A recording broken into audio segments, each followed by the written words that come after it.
Eagle Mountain Saginaw Independent School District to order. Let the record show that a quorum of board members is present and this meeting has been posted in accordance with the Texas Open Meeting Act, Texas Government Code, Chapter 551. All right, we will start. We did not have anyone sign up to speak this evening, is that correct? All right, then we will move into our reports, our operations report. First, our quarterly demographic and housing analysis. Mr. Thompson.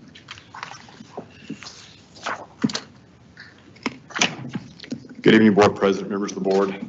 Dr. Chadwell, it is my pleasure to be with you this afternoon. This afternoon, I'll be presenting the second quarter housing report. I'll touch on the economic conditions. Overall, the unemployment rates are been holding steady near 4%. We've seen this about 4% unemployment rate for about the last year and a half. And so overall, the unemployment rate is still a pretty good indicator of what we're seeing is very positive for the overall economic condition for the DFW region. We're still seeing good job growth. We're still seeing population growth coming into the DFW area. And so the only little bit of uncertainty is we're still seeing rather high inflation. So inflation is still a challenge for some of the area's businesses. The housing market is starting to see a little bit of a softening in the pricing of home prices. We're also seeing the same thing with rent rates. So as far as housing costs, we're starting to see a little bit of softening there. Part of this has to do with the fact that we're seeing a pretty significant change in the start rate. Now I say that, but the Eagle Mountain Saginaw start rate is actually increasing. So in the Eagle Mountain Saginaw School District, we're seeing an increased number of single family starts, while the rest of the DFW area, single family starts are down 20% from a year ago. And you can see this in this graph. That purple line is the annualized start rate for single family homes, and the rising interest rate has what really turned that from going upward to softening. Now what you'll notice with the turquoise line, annual closings are still rising. The reason they're rising is because we had so much pent-up inventory. The number of homes under construction, finished vacant homes, actually annualized closings are up about 13% from a year ago across the DFW region. So those lines across the DFW region are still headed in the opposite direction, because for the region, we've seen slower starts and still holding in closings. But when we look specifically at the Eagle Mountain Saginaw School District, this surge of lots over the last couple of years has led to this delayed start rate. So the start rate in the school district, actually the second quarter start numbers, that was the highest number we've seen in the last 2.5 years. Multifamily, this is the multifamily graph across the DFW region. Occupancy rates are down below 90%. The reason the occupancy rates have dropped so much is because we've added so many multifamily units over the last year and a half. We've added 27,000 multifamily units, new multifamily units to the DFW region over the last year, which has caused the occupancy rate to drop below 90%, which is meaning that we're seeing a softening in the rent rate. So it's a little good news for the renters, because there's so much opportunity for available units out there that those apartments are having to get a little more competitive with the rent rates. Now, when we look at the ranking report for school districts in the DFW region based on annualized closings, the Eagle Mountain School District is ranked 6th based on annual closings with 1,527, but the start rate is 1,822. As I mentioned, when you look at that top 5 list, a majority of them, they have less starts than closings on an annualized basis, whereas yours is on the uptick. If we were to rank you on starts, you'd be ranked 4th in the DFW region based on annualized starts. So I think you're going to move up a spot or two over the next couple of quarters as that start rate continues to hold at near 18 to 2,000 starts per year. We have 1,104 homes in inventory. These are homes that are under construction and some finished vacant. So we do expect we're going to see a surge throughout the year as those builders get those homes finished and we get those homes closed. Here's the breakdown by quarter. And again, I'll point out the second quarter starts. We had 528 starts in the second quarter. That's the highest number in over two and a half years. So a big bounce in starts in the second quarter. Closings were good at about 505 closings. So the builders are moving and being able to close some of those homes that they've got in inventory and under construction. Here's the big picture. The other big news is the Eagle Mountain Saginaw has the highest number of lots in development of any school district in the DFW region. You have more lots in the development pipeline than Northwest ISD. You have 3,950 lots that the developers are working to get delivered to the district within the next 6 to 12 months. Where you see a red outline around either a yellow or green shaded area, those are the areas where new lots are being delivered and developed. You can see the where the Hatley label and the Comanche label is, tremendous amount of lots being developed right there around your new elementary school. It's the Cedar Brook development, it's D.R. Horton, almost 1,000 homes in that region, and they've got all those lots that they've got coming very, very quickly. Bob, will that 3,950, will it go into the inventory then, you're saying? It will become vacant developed lots. Okay. It'll go the So it's going to move from futures to vacant developed lots. Now, they're not all going to hit at the same time, but I would say at least 1,000 of them are going to hit probably within the next 3 or 4 months. And then the rest of those will probably be delivered next spring in the summer. So it's really indicating this surge in starts. I do think the developers haven't missed a beat with the rising interest rates. They have kept their wheels in motion to get their projects delivered. So I think it's just going to be a little bit of a delay that we see these closings because of the number that are under construction right now. Okay, just wanted to point out this one. There's several that we could have pointed out, but this is Eagle Ridge. It's in the Eagle Mountain Elementary Attendance Zone. It's an example of a development that's got almost 800 total lots. 300-acre development. The groundwork is underway on just about the entire development. So we'll see those lots being delivered within the next 6 to 8 months. By the springtime, we'll have homes starting in the spring in the Eagle Ridge development. Now, these are the projections from this past spring.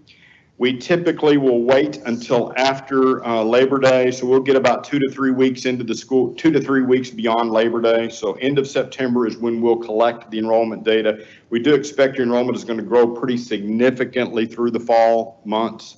And so then we'll update the projections. I'd say when I looked roughly the numbers, you got several schools that are tracking right on with the projections, a couple that are a little under, a couple that are a little over. So overall, we do expect your enrollment's going to grow pretty significantly through the fall because of the homes that are under construction.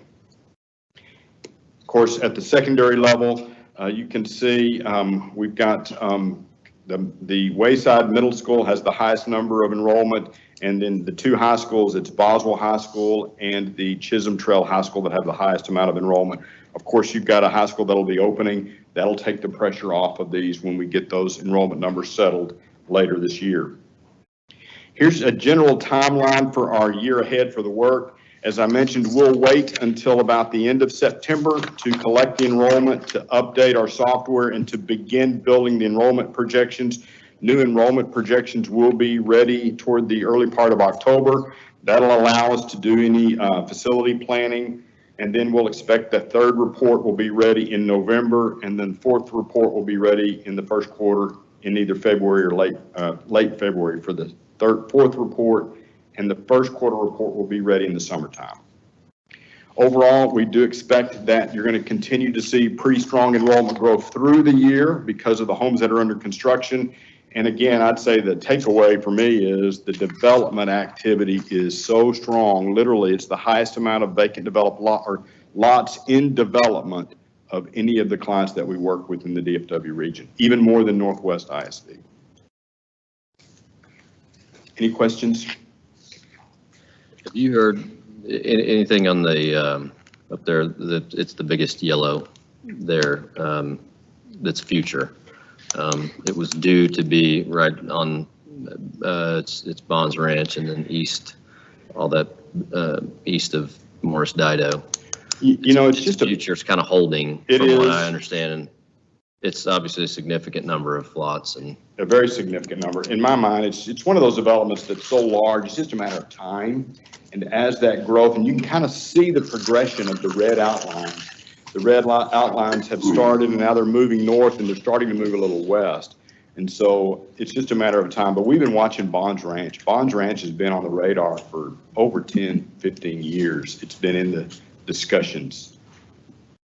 And I think what that development's really probably waiting on is the utility part of it, the water. Once that gets out there, that'll start taking off. Do you know the timing of that when that gets to where, I mean, I guess it's anybody's guess as far as what's good enough for them, right? But it'll be a lot closer because it'll go Yeah. to the To the high school. western side of our property on the high school, yes. Yeah. And I think both the north and south of that yellow development are in zoning currently in the city of Fort Worth.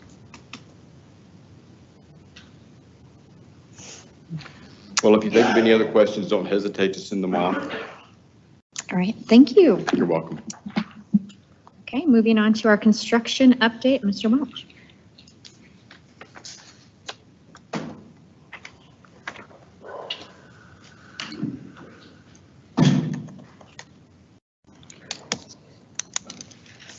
Okay, we'll start with Eagle Mountain High School, just a aerial, and what I've asked them to do from now on, we'll just do some aerials of about 6 or 7 different, the same locations, but we'll see those every month to kind of pinpoint those down. And then we're going to start taking more pictures of the interior as you can, as that really will start kicking in. What I'd want you to see on the far left side, if you look at the main gymnasium, you can still see they're working on the ICF walls, and so that's moved on around. That's really the largest thing besides over there finishing up by the lecture hall on the western side of the academic building. Just a snapshot of the front, just you've got masonry finishing up, still some installation of glass, but it's starting to shape up. Same thing we're looking here, it's just we're looking at the fine arts and the gymnastics. You've got masonry, you've got some of the roof structure over the fine arts. And then a little close up of the entrance that I was mentioning where the construction equipment's located. And this main view, this is on the west side looking east, and you can see the gym talking about that ICF wall. It is already moved over to the main entrance on the east side with that large, it's gone higher and wrapped around since this picture. And you can see, if you look at the pink, you can start to see the brick or the rock moving up to the roof line.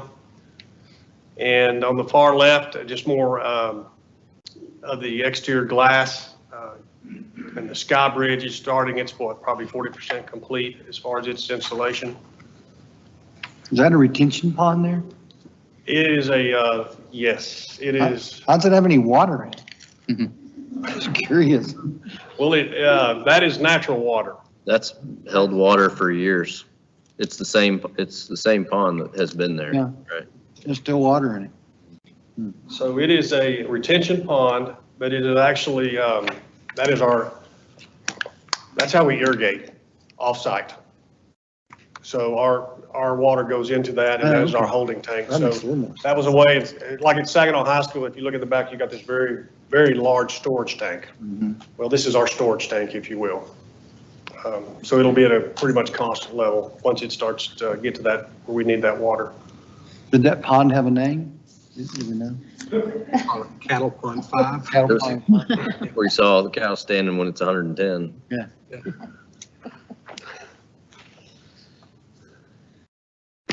Okay, just another aerial photo looking at the main stadium, looking west. It's a pretty good picture of the press box. You can start to see the topsoil, the finished grade going in there. They're trying to level that off for the gravel to put on there. Just a picture of the press box.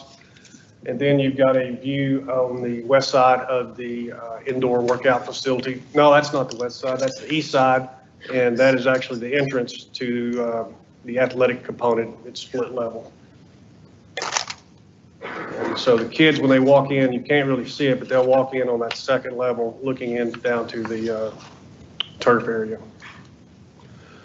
Just a close-up of the stadium, kind of a north view looking down that toward the field house, and then there's a close-up of the grading work going on.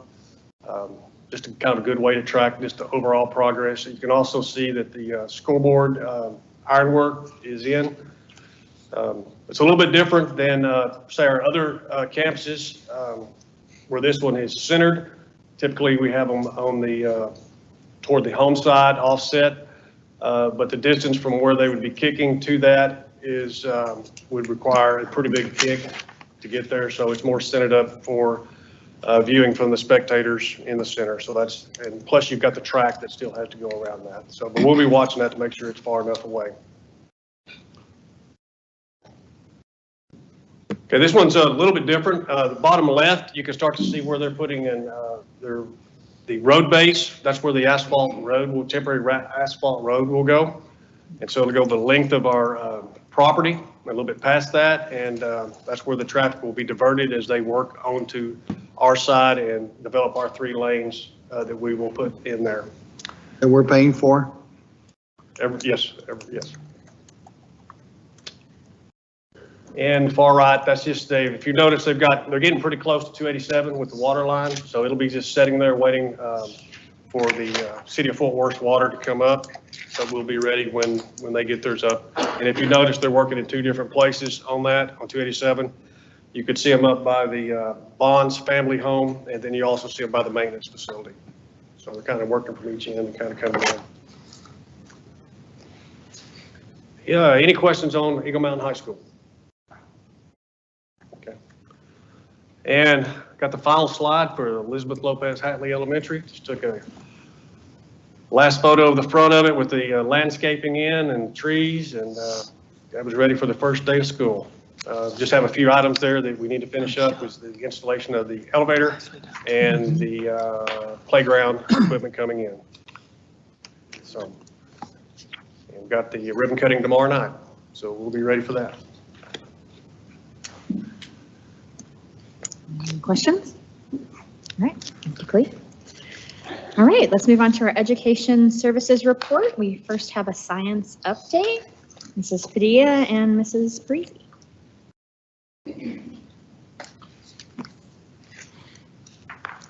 Good evening, President Green, Board, Dr. Chadwell. We are really excited to share great things happening in the science department and with our STEM camps as well. Thank you for having us here to update. We have several celebrations to share with you. First of all, we're seeing hands-on learning in all of our science classrooms. We're really excited about that. And as you can see on the slide presented, we are growing in our partnership supporting our hands-on learning. So we have several partnerships going and continuing from last year, but new partnerships as well.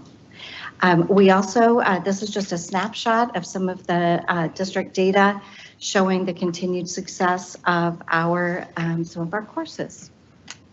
Another thing that we are continuing to see in our classrooms is the hands-on learning.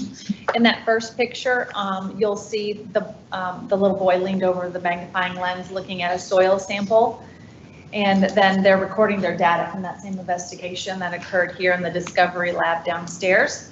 Our hands-on learning continues with our middle schools using our physics CPO tracks.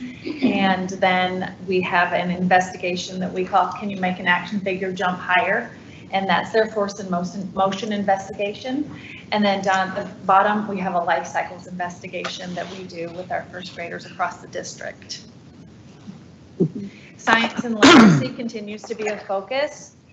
For our K-5 science curriculum, we use STEM Scopes, Eureka, and Picture Perfect to incorporate science learning along with the literacy. Our professional development focus for Welcome Back Week was how to use our available resources to integrate science and literacy.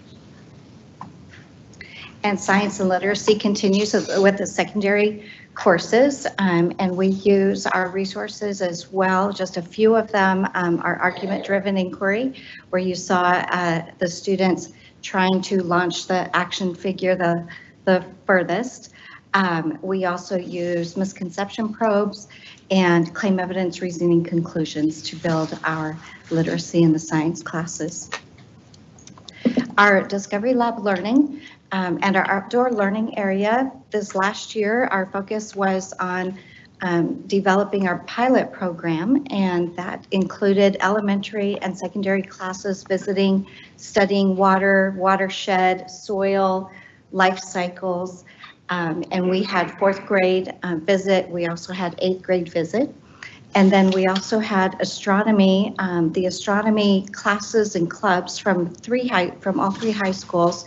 They co-sponsored an astronomy night, and that was incredibly successful. And I've been asked many times when our next astronomy night is. So we look forward to our continued work with the Discovery Lab in the outdoor learning areas.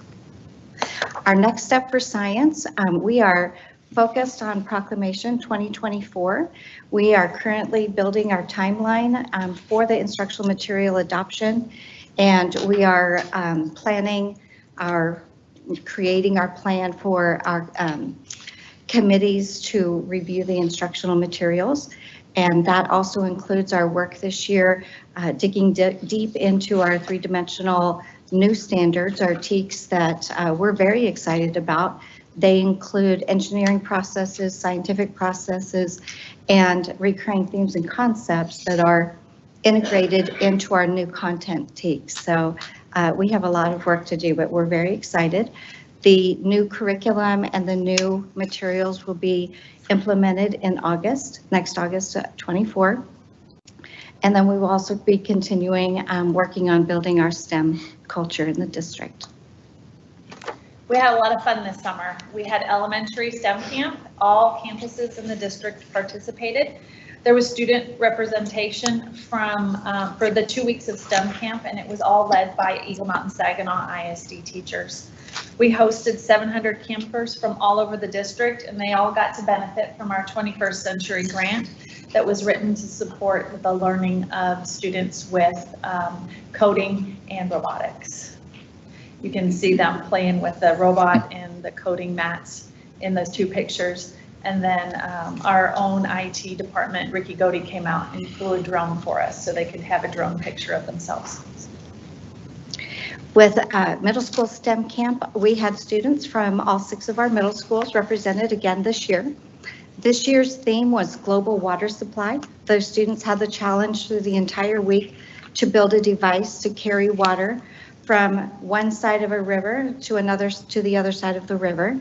And they had situations happen that they had to engineer around and re-engineer and perfect their device through the week. And then at the end of the week, they had a contest to see who could carry the most water in a relay race, basically. And that was, again, focusing on the global water supply. Next year, our theme for middle school will be infrastructure, and this is a favorite one of our teachers and students as well. The middle school STEM camp was led by our Eagle Mountain Saginaw teachers, middle school and high school. And we also had high school volunteers that are a vital part of our camp. And we could not end without inviting you to the EMS ISD STEM Showcase. If you would save the date on your calendars, our showcase is scheduled for February 29th, Leap Day, 2024. And we really look forward to having the STEM Showcase again this year. Do you have any questions? No, thank you for the update. We appreciate it. Next, we have a fine arts report. Mr. Bell.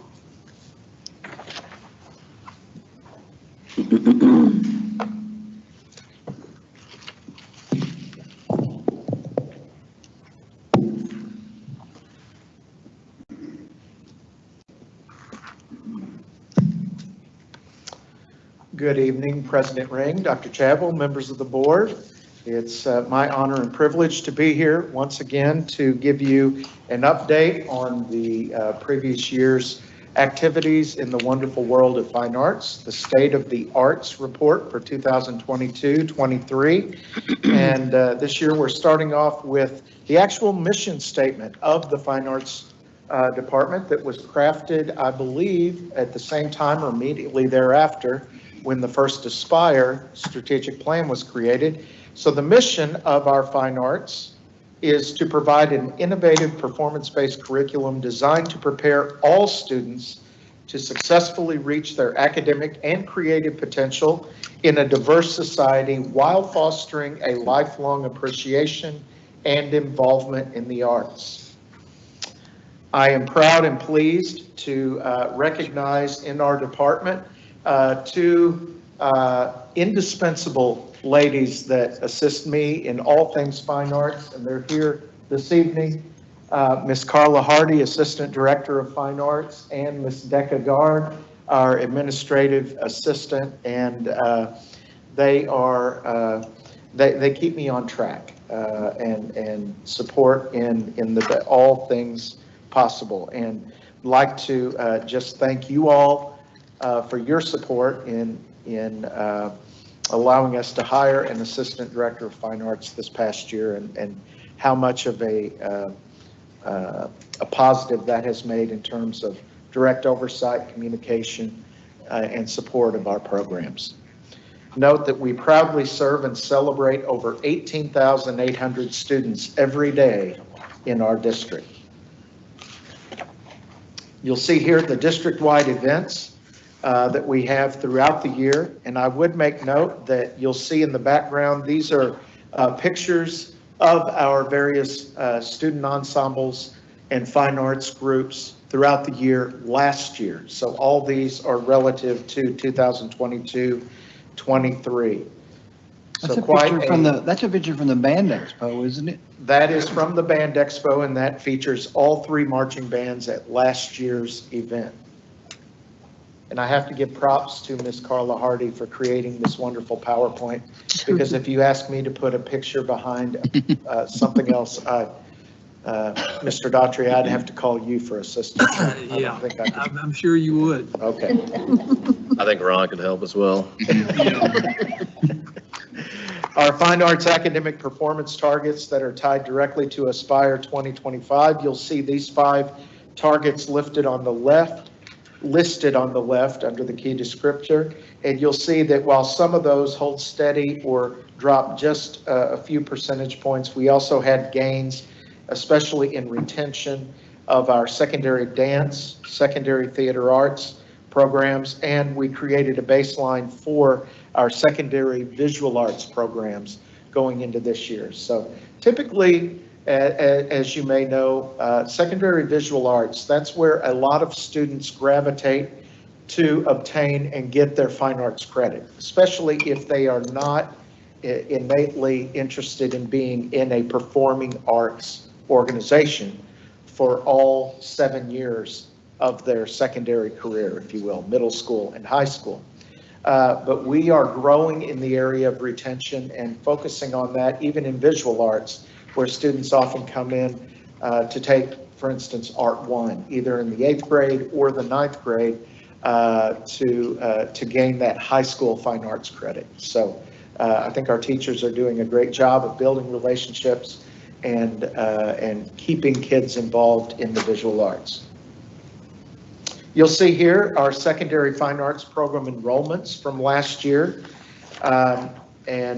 These numbers, I will note, represent basically the end of year enrollments from all of our performing arts organizations. You'll see under dance that there is a not applicable for Creekview, Wilkie, Highland, all the middle schools, because those numbers are reflected in the high school numbers, because those students travel to the high schools during 0-hour period and they're taught by our high school dance staff. You'll see the total high school fine arts enrollment at 3,968 students, and the total middle school fine arts enrollment last year at 4,788 students. We're honored to be named for the 10th consecutive year as one of the best communities for music education, as supported by the NAM, National Association of Music Merchants Foundation. Again, our first year to be recognized, I believe, was 2013-14, and we've been honored and privileged to be recognized every year since that time. You'll see some of the highlights and accolades of our various departments here. Under visual arts, we of course had State VACE, Visual Arts Scholastic Event is that acronym. Medalists, we had numerous students receiving a 5 on their AP portfolios. Our district-wide art experience art show was again extremely successful. We've outgrown the Hollenstein Career and Technology Center, and so now we're rotating among our high school main gymnasiums. This year the show will be at Saginaw High School. Last year it was at Boswell High School. And I'm proud to say, with the help of these two fabulous ladies, we have 4 different community art installation locations throughout the community where student art is being changed out. Is it every 6 weeks? Every month there is art being displayed from our campuses. So our campuses are part of a rotation now. Obviously, this is one of our locations here in the lobby of our administration building. We also have Community Link, the John Ed Keeter Public Library, Saginaw Public Library, the North and the Northwest Public Library across the street from Purdue Elementary. I didn't miss any, did I? Okay, yeah, that's 4. Okay.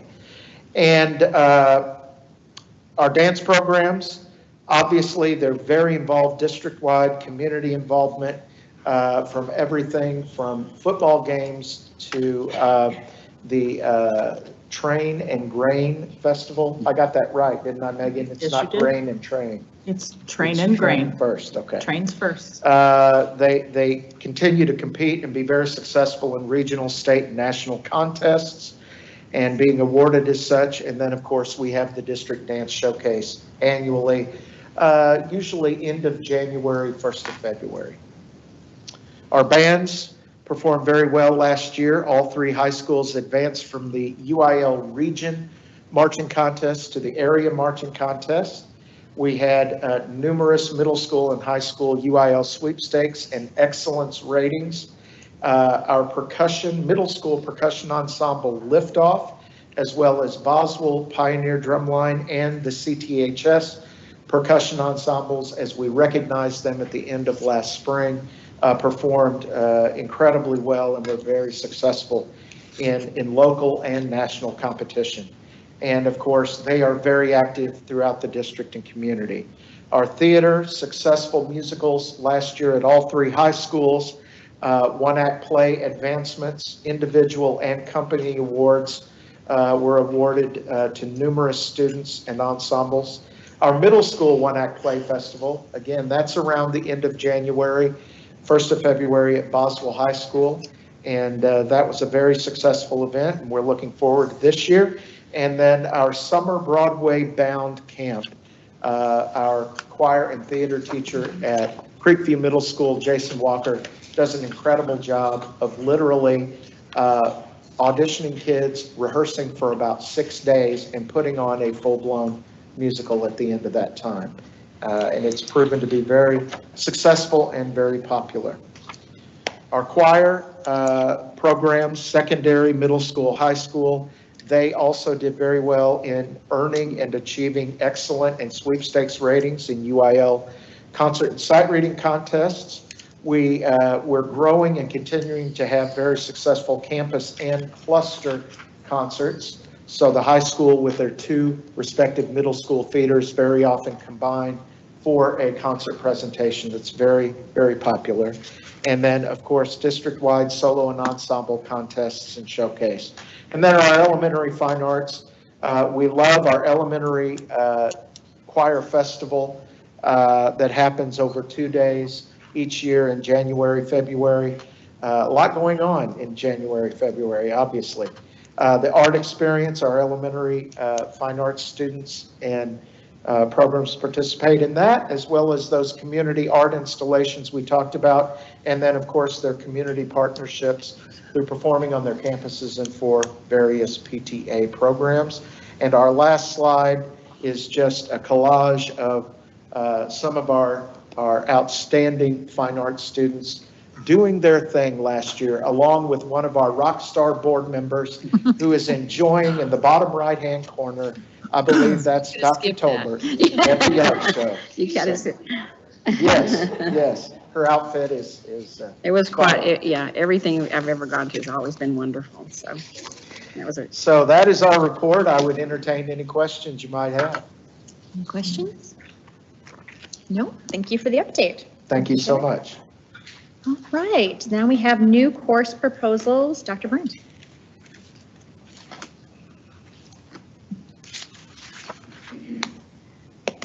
Thank you for allowing me to present tonight. We are looking at already the new courses that we are recommending for approval for the 24-25 school year. Again, we, based on the feedback from our community, our families, and our students, and our counselors, is we really start doing registration at the high school level really starting in November. And so being able to have the new courses already approved and also have the course guides put into place has really made a very positive impact on the whole process and system of the new courses.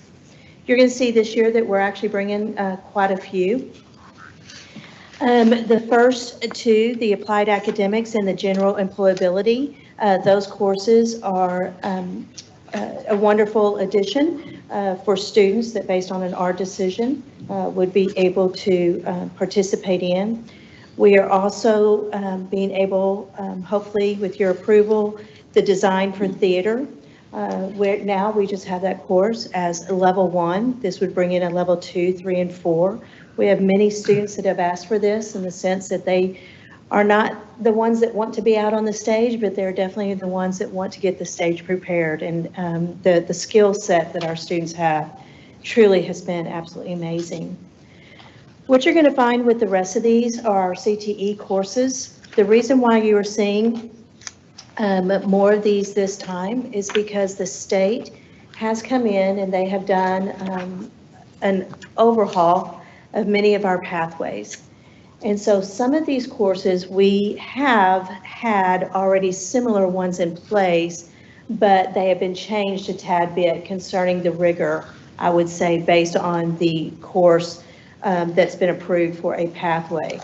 The reason why it is critical that we stay up with these pathways is this is what allows our students to have that college career military readiness standard. And that is critical for our students to be successful in any type of post-secondary higher education or certification. The one difference that you're really going to see this year that I am asking for your approval is TEA, again, is very strongly focusing in on the different pathways, the pathways of studies that allow our students to take 3 to 4 courses that are in one particular path that allows them to, again, get a certification by the time they have graduated high school. TEA, their timeline is much different than what our timelines are. So what we are finding is where it used to be that we would get the summer 1 year prior to when we needed to implement pathways is no longer occurring. The timeline that we get information now depends on the day. And so there are many situations where we have gotten an email from TEA that says, just to let you know, in 6 weeks, this pathway is no longer going to be accepted, but this pathway will be. And so after meeting with the stakeholders that are impacted the most by this practice from our state, what I am asking from you is if you will allow us now to have the opportunity to go ahead and approve pathways, but that we may not immediately put into the handbook. And it's because we know these are coming down the pipe, and at any point in time, TEA can say, yes, we're moving forward with these. And then what that allows us to do is, instead of us then needing to consistently come back to ask permission to add a pathway, we are able to be proactive in this stance. We have now figured out how TEA is doing some things, and this allows us to be, once again, more proactive, and we're able to bring it to you up front because we know it's going to end up being approved, but it may not be approved till October or November, but it allows us to, again, just to go ahead and be proactive with that, that course and getting prepared for it. So what you're going to see is the pathway that mainly deals with construction and geographic information systems. Again, this is something that is becoming extremely popular across the state. So it has been recommended to TEA that this particular pathway be offered. TEA, it has already made it through the final stages of this. So once again, this one would actually cost some money. And so based on budgetary, where we stand with our finances, if we're able to support these courses, we would like the opportunity to do so. If we're not able to, we're going to be just fine because we also have other pathways that can help. So the ones that are highlighted in yellow, we are still asking for your approval, but also know too, these will not be placed immediately into the course guide for 24-25. It will be completely based on the final decision of TEA and also our financial situation. Any questions? Yeah, just a couple. So TEA is changing pathways. When you say it that way, it's like a student's in the middle of doing something and now are they grandfathered in where they can continue on that pathway, or? Yes and no. Sometimes they have been, in most cases they have been, but there have been other situations where a student has started something in level 1 is when it tends to happen. So they're taking a course at the freshman level, but the pathway has now changed. And so what they do is they, because we expressed our concern with that practice, that they are providing a little bit more flexibility with those level 1 courses. And so then that way they're able to do a much broader range of level 1. And then within that level 1 set of courses, I could have 5 to 6 different pathways that are coming out from it. I will say this. I am grateful that TEA is listening to us, that they are definitely listening to our Higher Education Coordinating Board, and most importantly, they are listening to our local businesses. It's our businesses, their voices are critical to assisting us having our students be prepared for post-secondary jobs and also certifications and degrees. So I am very pleased that TEA has been listening, but at this point, we're trying to play catch up, I think. So if the pathway, I'm confused about the pathway. Do they not get credit for it? Do they not get certification for it? No, they will, and we will always do it to where we are going to take care of the child, always. Okay. Eagle Mountain Saginaw ISD, we truly believe in our mission. We are going to take care of the child. That may actually mean that we would not get some of the funding from TEA because we completed a pathway that is no longer a part of the outcomes-based bonus. The pathway and credits are different, so it doesn't affect their credits. Your credits will still count. The pathways will fall into CCMR points that then end up resulting in funding. And so when they, a few years ago was House Bill 3, 5. 5, thank you, I always mix those. But several years ago, they changed the system, changed the accountability system, and also put the CCMR funding and weighting in there. And that is something people move towards, but sometimes, as you just shared, it may not be in the best interest of the students at the time, but it's what funds, and they'll fund things at different weights. And they've even tried to get rid of programs such as the cosmetology program that most of the state fought against, and fortunately it remained. The way they were going to cut it is just not give you weighted funding for it. Right. They say, oh, you can offer it, you just won't get weighted funding. Your which- children can still graduate with it, they'll still get their credits, but we're not going to pay you for it. Yeah. So it becomes an unfunded. Gotcha. Okay. So this is more about the funding element, and as she said, it does put you in alignment with taking these courses that businesses essentially sign off on and say, this is what would benefit, and colleges also with the higher education coordinating board, signing off on that. When those come into alignment, it's very good. So cybersecurity is an example of that. That's something that's really, really recent, and it gives people a good pathway of how, if they want to pursue that in college. But we don't have, go ahead. No, please, go ahead. We don't have kids that are getting halfway through a program and not able to get a certification. No, they're able to get, They're getting they're seen able to get the through. certification. It just might be a absolutely. funding issue for us. But sometimes what you may find is that the titles will change, and which is what you see in the majority on page 1 and top of page 2. And as a Mainly parent- really the titles have changed. But do you mind me saying, because I appreciate you bringing up cosmetology, that this is why it is so critical for our businesses to have their voices heard with the state, is it was actually the businesses that came forward and said, no, our students need to have the ability to be certified with cosmetology. And because of that, not only did they return and say, yes, you can have cosmetology, but now the state has given us permission that we can add the barber shop certification as well. And that's critical. So again, I just want to personally thank you, and then also our businesses, surrounding businesses that have had their voices heard through the state. And the ones where the titles change, which you're right, there was a whole page of those. Those are going to be different curriculum? Is that what you were saying, more rigor? So is there a different? Yeah, that's another thing that they are doing when they are updating the pathways is appropriately, they are updating the curriculum. Another reason why I'm bringing this to you in a different format is because our proclamation for CTE courses is occurring this school year. So TEA has also played catch up with getting a lot of these new pathways in, and we wanted to bring everything to you now, so then that way when we are looking for our instructional materials, we will have the ability to look at all of them. Thank you. Questions? Okay, thank Thank you. you. Okay, moving on to finance, Mr. Welch. Mr. Welch Show. Thank you. I'm going to try to get us through these 3 items before closed session, if that's all right. I hope you do. Good luck with that. Do my thing here. I was going to say, choose one that you think you can do in 12 minutes. So I may be moving a little quick as I get started here.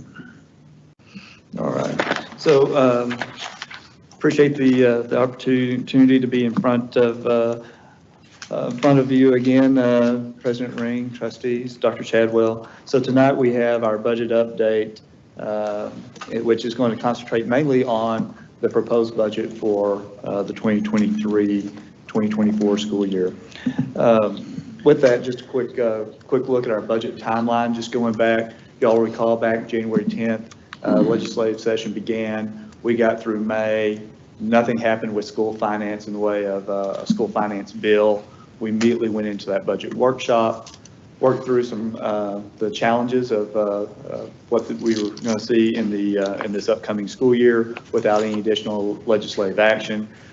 We did take action on a compensation plan, and then we did have some changes with the special sessions.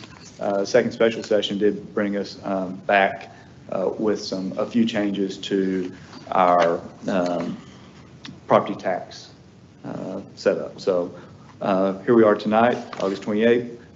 trying to get we have a budget to adopt so we can put it in place September 1st. Just a quick recap of the revenue projections. Going back, we're looking at 680A, that's 4.5 million. We did see an increase in the golden penny yield, that's roughly about 6 million. School safety allotment increase was about $400,000. We do know that there were other costs that well exceeded that when the legislature put that requirement in place. And then property values, as we mentioned, we had what originally under old law, we're looking at about a 20% increase. When the homestead exemption got raised from $40,000 to $100,000, that adjustment rolled back down or pulled that adjustment back down to about 8%, going from the $40,000 model of last year to the $100,000 model going into the new year. And as a reminder, that does not impact, although there's a lot more money being spent on education at the state level, there is no additional revenue increase for the school districts. That's simply the state picking up a higher share of the school funding formula with the basic allotment remaining at $6,160 per student, which is going back to the same amount that's been in place since 2019. We are projected to reach Chapter 49 recapture on our copper pennies. And so in all, we have a total projected revenue of $243.1 million. That's supported by a calculated and tax rate on the maintenance and operation side of 0.7492 per $100 valuation, and that's a 18.54 cent decrease from compared to the prior year. If we roll to, I think one of the important things there is that there's no revenue increase, no matter what our local taxpayers are paying in more, because our state formula gets adjusted. So I hope that can be emphasized, as we go into each budget year, but especially this one, since they didn't raise any of the basic allotment. So when we get to the budget part, that will be, I guess, obvious where the state funding and the local funding is adjusted. Even on your budget amendment this time, when we get into that, will that be a reflection directly of that fact? Yes. Okay. Yeah, absolutely. All right. And Mr. Newcomb also just reinforcing during that time too, that the tax rate's been reduced. It's been reduced several times in the last 5 years, but because of property values, of course, that's been offset. But the reality is we've lowered property taxes a number of times. And this year, of course, with the state's compression, but albeit it's going to make an impact, and we're seeing with the $100,000 exemption, that also is going to have an effect as well. But there's a cost on the other end, and the real question is sustainability. And so as people see this, there's money out there right now if they want to offset the basic allotment and give us more money. They still have money in the allotment if they want to do that in a special session. But past this year, there's concerns about sustainability. And at some point, it's going to come. The market's going to change. And there's a lot of concern with that whiplash that's going to occur on taxpayers, but also on school districts. And so I'm worried about that. Absolutely. And to that, with our expenditure projections, we continue to grow. We continue to have needs. Our employees continue to deal with the inflation in their daily lives. And so with our budget here, we're projecting approved staffing proposals to date of about 6.2 million. The biggie that is one that's hard to wrap your head around sometimes is the property and casualty insurance increase. That amounts about $2 million, and we've been able to work the budget and be able to integrate that in. But that number is about $5.4 million this year, and Not too long ago, 2019-20, pre-pandemic, that was less than $1 million for this district. And so it's a sign of direct inflation impacting our budget, and there's no special allocation for that in the state funding formula. That's just has to come out of operating costs somewhere. And some other things as we've worked through, we've had some federally funded IDB positions that have rolled over to the general fund, 1.4 million. Again, we mentioned the recapture piece. We're reaching a point that we're projecting that our copper pennies may create a liability there. A portion of them may have to have a recapture payment tied to about $600,000 back to the state. Prioritized staffing was about 1.3 million. Our compensation package was about 5.1 million.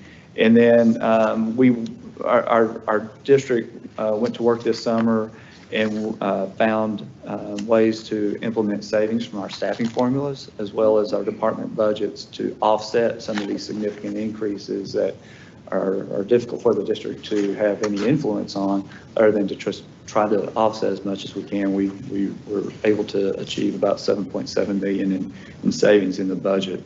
So in all, total expenditure projections are 251.1 million.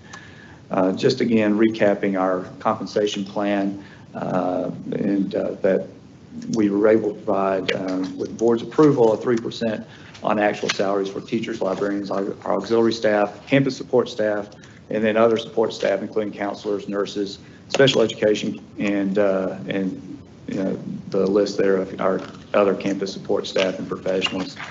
And then 1% actual on salaries for administrators and central office professionals. In numbers wise, we have our depiction of our expenditures to the functional level here, provided again to the $251 million level that you see at the bottom of the proposed 2023-2024 expenditure column. Over on the revenue side, you can see our breakdown of local, state, and federal revenues there, coming in at just over 243 million. In the debt service fund, which is supported by our interest and sinking tax rate, we have proposed to begin with a tax rate of 0.4980 per $100 valuation. That's a decrease from the prior year of 0.2 of a penny, and that combined with the decrease on the M&O rate totals 18.74 cents in total decrease to the tax rate from last year. The debt service fund does cover our scheduled principal and interest payments of 71.6 million, as well as it supports the defeasance and redemption of $9 million in outstanding variable rate debt that is necessary to continue to pay down our outstanding debt level. With that, we project a net use of fund balance of about $137,000, and keeping our fund balance at the debt service level at a reasonable level. And then in the child nutrition fund, we're again there's no increase to the meal prices, and we currently are projecting under the reimbursement rates from the National School Lunch Program. It's generating approximately $679,364 of net revenue that will go towards future capital equipment replacements as those are scheduled out. And with that, if there are any questions, I'd be happy to answer those. No questions? Steve, come on. None? Nope. Okay. Anyone else? Wait, do you want to stop there? Yeah, okay. All right, sorry, we're going to have to wait for those other two to 7 o'clock session. Just for those that may be watching this for the first time, just to acknowledge this is the third time the board has seen this information. And so we've gone through this in really great detail. And there have been questions and discussions and changes all along the way. So I appreciate the questions that have helped lead some of these modifications. I think the only big difference between this one and the previous meeting was really about property casualty insurance. And so we fortunately are able to absorb that within the existing budget without expanding our expenditures overall. So appreciate your team's work on that. I know Doug and Jane have been very involved, and just appreciate y'all's efforts in putting that together. It's been a challenging budget. It is most definitely probably the most challenging of my career. So we're in hard times as a state when it comes to public education, and this is we're no different, but we're doing the right thing for students. Thank you. Thank you. Okay, thank you.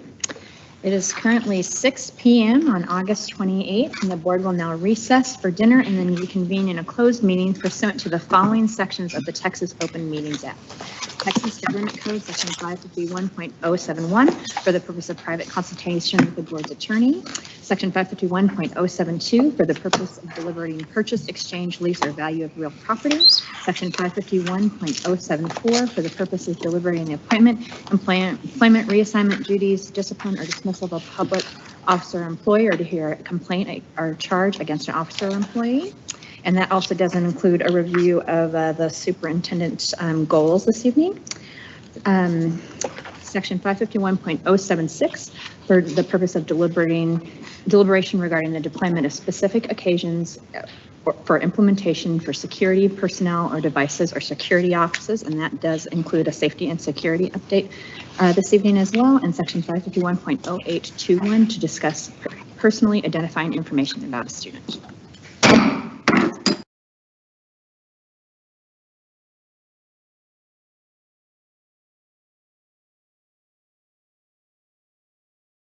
School district. The board is reconvening in a public meeting on August 28th at 7:06 p.m. and we will now consider the subject set forth in the posted agenda. Welcome. Thank you for bearing with us. We are a little bit late this evening getting started. We did have a full closed session agenda tonight. We are ready to jump right into our opening ceremony with Ed Wilkie Middle School.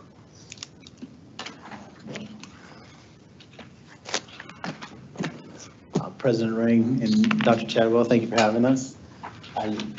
We have with us here today Representative Ed Wilkie Middle School. We have Layla Hamilton. She's one of our 7th graders. Layla's she's in gymnastics, NJHS, and cheerleading.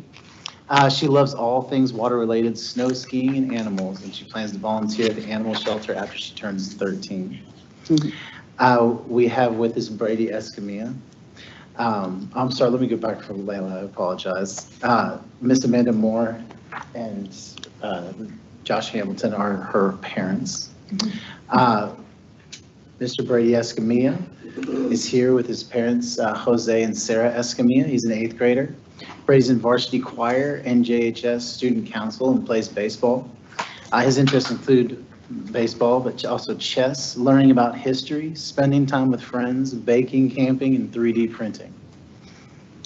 Bailey Large is an 8th grader. She's here with Miss Samantha Cross, Taylor Cross, Joshua Large, and Christy Large. She made All-American cheerleader in her first year at cheer camp, and Bailey loves to be involved in all sports at Ed Wilkie and will continue this next year while adding cheer to her schedule. So thank you guys. Later. You just go here. You can come to the mic if you like. Okay. Will you join us in the Pledge of Allegiance? I pledge allegiance to the flag of the United States of America and to the republic for which it stands, one nation, under God, indivisible, with liberty and justice for all. And please join us for the Texas Pledge. Honor the Texas flag. I pledge allegiance to thee, Texas, one state, under God, one and indivisible. And if you please join us for a moment of silence.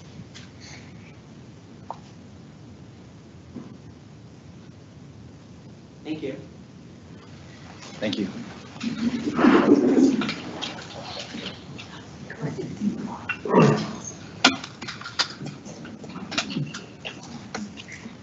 Thank you. You want to move to the middle school? We've got some special recognitions. Megan.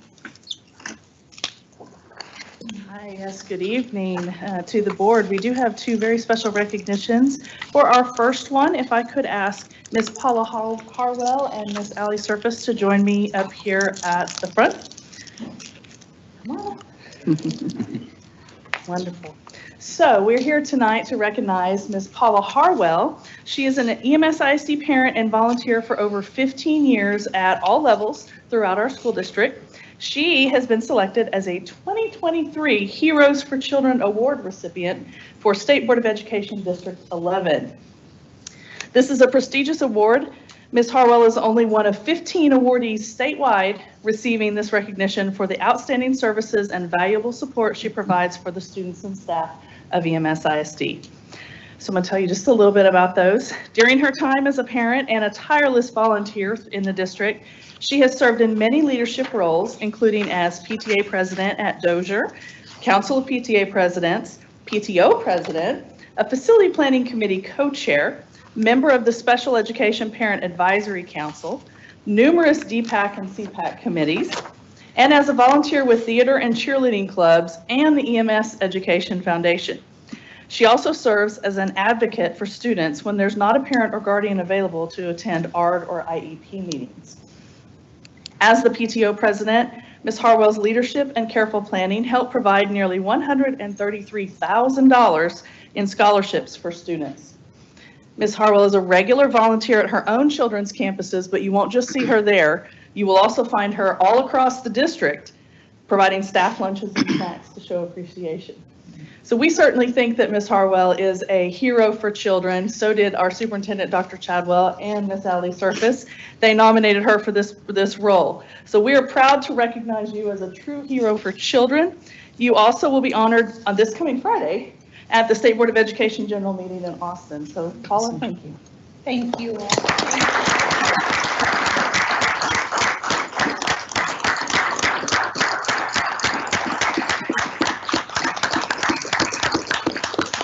And I'm sure that's not the last time we'll see Paula around because she's everywhere volunteering. She is indeed. If you don't mind, Dr. Chad would like to say a little something. Yes, absolutely. Echoing what Megan has shared, Paula's just an incredibly positive person. You lead by service, and I just really appreciate that, working with you from PTA to PTO to the facility planning to whatever meeting there is. Paula's there and helping and serving. And I just really appreciate your leadership for our community and just doing so selflessly. And thank you to your family as well, Mr. Harwell, because obviously it takes an entire family for you to serve. The whole family is a part of that. And you probably made a lot of late night runs to some place, Walmart or wherever, I just need you to do this one thing. And that's not true, but that's okay. But anyway, just thank you, Paula. It was a pleasure serving with you, and congratulations. Oh, thank you so much. Yeah. Absolutely.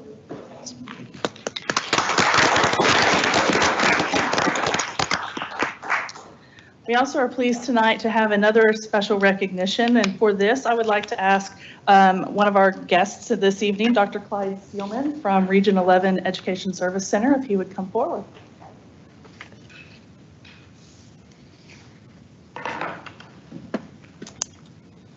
Thank you. It's a pleasure to be here tonight to celebrate Dr. Jim Chadwell. As you know, he has recently been named Superintendent of the Year for Region 11.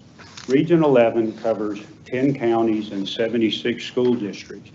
Dr. Chadwell is what we've calculated is the longest serving superintendent right now in Tarrant County and third in the region, which is quite an honor these days. Mm-hmm. The selection criteria for this prestigious award is extremely detailed, and the competition among other participating school districts can be very intense. And also at 4:30 today, some of you may know that Dr. Chadwell was named one of the 5 finalists for the superintendent year in the entire state of Texas. And he will go through that process at the TASB convention, which is the end of September.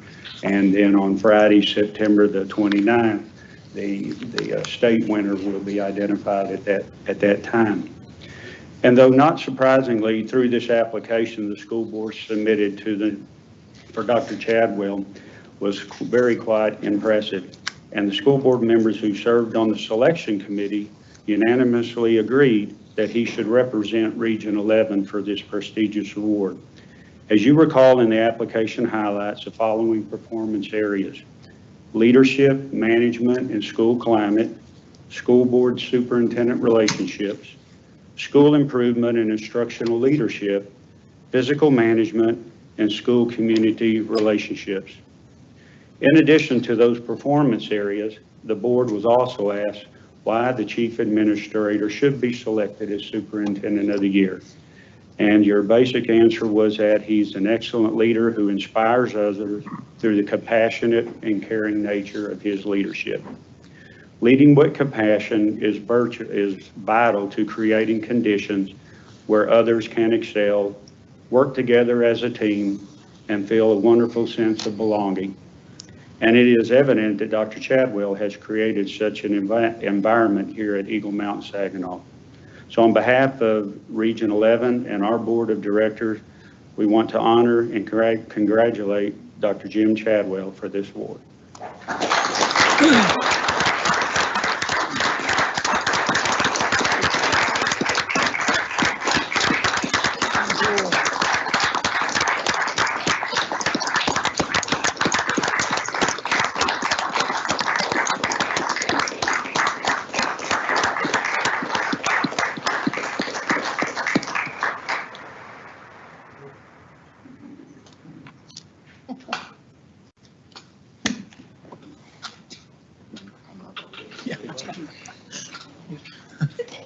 Background. Photo bomb. Yep. Thank you very much. And thank you for your service, Jim. We wouldn't have nominated you if we didn't think you very much deserved this. So we were very happy to see that they did a good job in selecting you. So. Thank you. Thank you very much. Thank you. All right, we have some special introductions tonight as well. First, from the Office of the Superintendent, Dr. Chadwell. Yes, we have special introductions. We want to take an opportunity tonight to just acknowledge Dr. Dana Barnes. So Dana, you don't have to stand if you don't want to at this point. But as most of you know, Dana has served as the Chief Academic Officer in the district. She's had a number of roles that are all in the packet there. She's had an incredible history in the district, taken on a number of responsibilities. She likes to say she can't keep a job, but they're actually called promotions, Dana, okay? She was at Boswell High School for a period of time, serving various capacities, went on to Wayside Middle School as principal, Chisholm Trail as the principal, then served at the district level as an executive director, and then later for CNI as well, and then, of course, Chief Academic Officer. And so just really pleased with her interest, willingness to serve in such an important role. Her background is very extensive. She studied at the University of North Texas for a bachelor's and master's in special education, reading specialty in English. She received a master's in education from UNT in '92 and her doctorate in educational leadership from Texas A&M Commerce in 2014. She also holds a certification in family engagement from Harvard University in Massachusetts. Working with Dana, you know a few things about her very quickly. She's all about kids. She's all about service to others. She's all about getting results in the right way and keeping people together in cooperation and collaboratively, and just very forward thinking. So it's been a privilege to serve with her for ever since I've come to the district and now serving in this new role. So congratulations, Dana.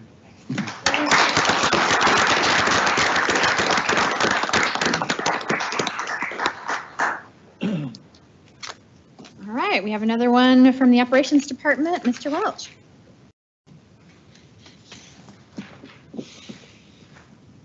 Tonight, I'd like to introduce Hunter Lee. Hunter Lee has been our construction manager, but he has been promoted to the Director of Bond Planning and Construction. So Hunter, come on up here.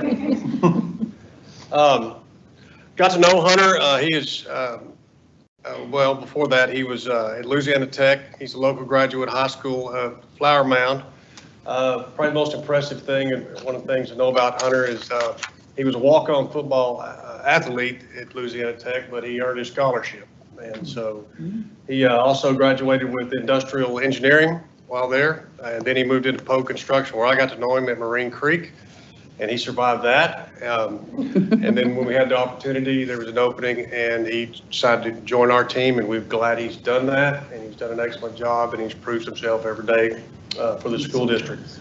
Hunter has a wife, Abby. They have 2 girls, and they're expecting their young boy in December. So, Hunter Lee.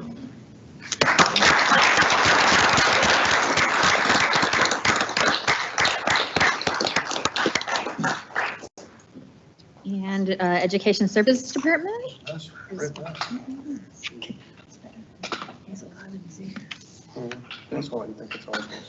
President Ring, Dr. Chadwell, members of the board, we are pleased to announce Ms. Stacy Wilson as a new assistant principal at Boswell High School. She is a very familiar face as she went to school from kindergarten to grade 12 here. She left for a little while to make a journey to Fort Worth ISD, but then she came home and she stayed here. She was a teacher and assistant coach at Saginaw High School. And after 8 years, she moved to Boswell High School, where she served as a history teacher, a campus learning coach, and then she assumed the role of head softball coach at Boswell High School, where in her final season, she led the Lady Pioneers to the regional semifinals in May School history. Most recently, she has served as a 504 and testing coordinator at Boswell. Stacy and her husband, John, are both Boswell graduates and are parents to 2 sons, one of who is a Boswell graduate and currently attends A&M, and one who is here tonight, the youngest, and that is Easton, and he is a 4th grader at Greenfield, right? Okay. And also with her tonight is her husband, John Wayne. Is that not the coolest name ever? And her mom and dad, Pat and Ann Fritz, are also here. So welcome, Stacy. We're so happy to have you.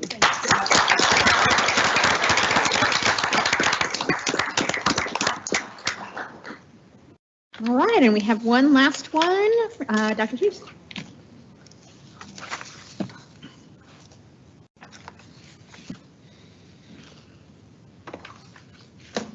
Good evening, President Ring, Dr. Chadwell, members of the board. It's my pleasure we saved the best for last, to introduce Ms. Melody Bradley as the Director of Special Education. Mrs. Bradley most recently served as a campus special education coordinator at Grand Prairie High School. She brings over 20 years of experience in elementary and secondary education, special education, general education, and co-ed and single gender settings. Her background includes a bachelor's in special education from the University of Central Arkansas, a master's in education, supervision, and administration, and has completed postgraduate work in educational leadership and educational technology. Outside of serving students on her campus, Mrs. Bradley advocates for children and their families as a member of the Justice, Equity, and Inclusion Task Force and Mental Health and Safety Committees. She is an alum of Holdsworth and an Educational Policy Fellow and a Senior Fellow with the Teach Plus Texas and Arkansas, Educational Policy Fellow. She serves on the Teach Plus Teacher of Color Alumni Network Leadership Cabinet. She is a 27-year member of Delta Sigma Theta Sorority Incorporated, currently serving in her 2nd term as 2nd Vice President of the Southwest Dallas County Alumni Chapter in DeSoto. Mrs. Bradley and her son Zebulon have one son who is currently studying at Texas Southern University. She is joined this evening by her husband, Zebulon, and also family and colleagues and friends. So please help me welcome Ms. Melody Bradley.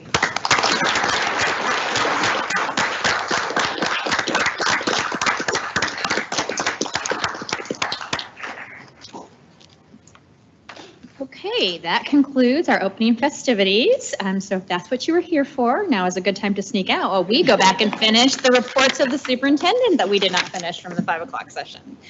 So Mr. Welch, you can make your way back up. You're staying. Okay.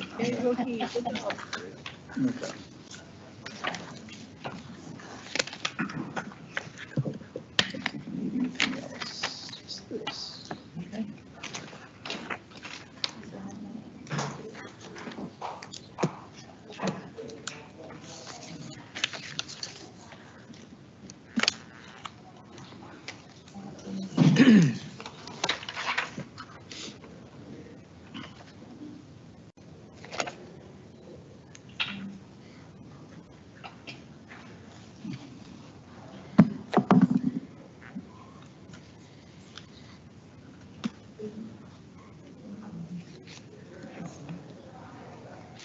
rest either don't have anything else better to do or they have to stay. Paul is just volunteering again. Yeah. Paul's volunteering again. So, well, I will continue where we left off before, and again, try to, knowing that we have a lot on the agenda tonight, I'll try to move through relatively quick. I know you have seen this information, so, but in regards to the budget amendment, if you'll turn to page 66 in your agenda, we do have the proposed August budget amendment for the 2022-2023 fiscal year. This item is presented for the board approval later on this agenda. In typical form, we did provide this in 2 reports. First report being a description of the amending events and their impact to both revenues and expenditures. The second part of that second report shows our proposed amendments, any proposed transfers, and the proposed amended budget in conclusion of all of those adjustments. So on page 66, I will point you to the top where the general fund total revenues are projected to increase $5,371,606, with expenditures increasing $2,946,822. I would note $900,000 of each of those totals is tied to final projections for the TRS on behalf, which is a net neutral accounting entry for flow through from the state and on behalf of the state. So, and that's presented at the bottom of the budget amendment. You can see that $900,000 number. We also show the reallocation of state and local revenues with an overall decrease of $904,226 in line with enrollment and attendance being less than targeted last year. The bulk of revenue increases come from a pickup in investment rates and increased earnings of $3.8 million. The notable increases in the expenditure budget are the purchase of Smart Tag, a portion to the current year, and an adjustment for utilities as we capture additional costs from the extreme heat at the beginning of the year and anticipated billings for our current streak of hot temperatures. You will notice an amount for recapture as we placed a contingency amount of $300,000 for end of year calculations. Similar to the 2023-2024 projections, we are seeing a potential liability there, but it is possible that we may adjust, it may adjust out of the projection depending on TEAs and the comptroller's calculations and updates to the property values under the near final summary of finances, all of which happen sometime after the close of the fiscal year. So therefore, we propose a contingency amount in that function to make sure we're good. The lease fund isolates the accounting for our leased equipment and provides a net neutral amount in impacting the general fund. In all, if I can direct you over to the bottom of page 69, in the last column, if I can roll over here, we are anticipating a $5.7 million use of fund balance, and that is,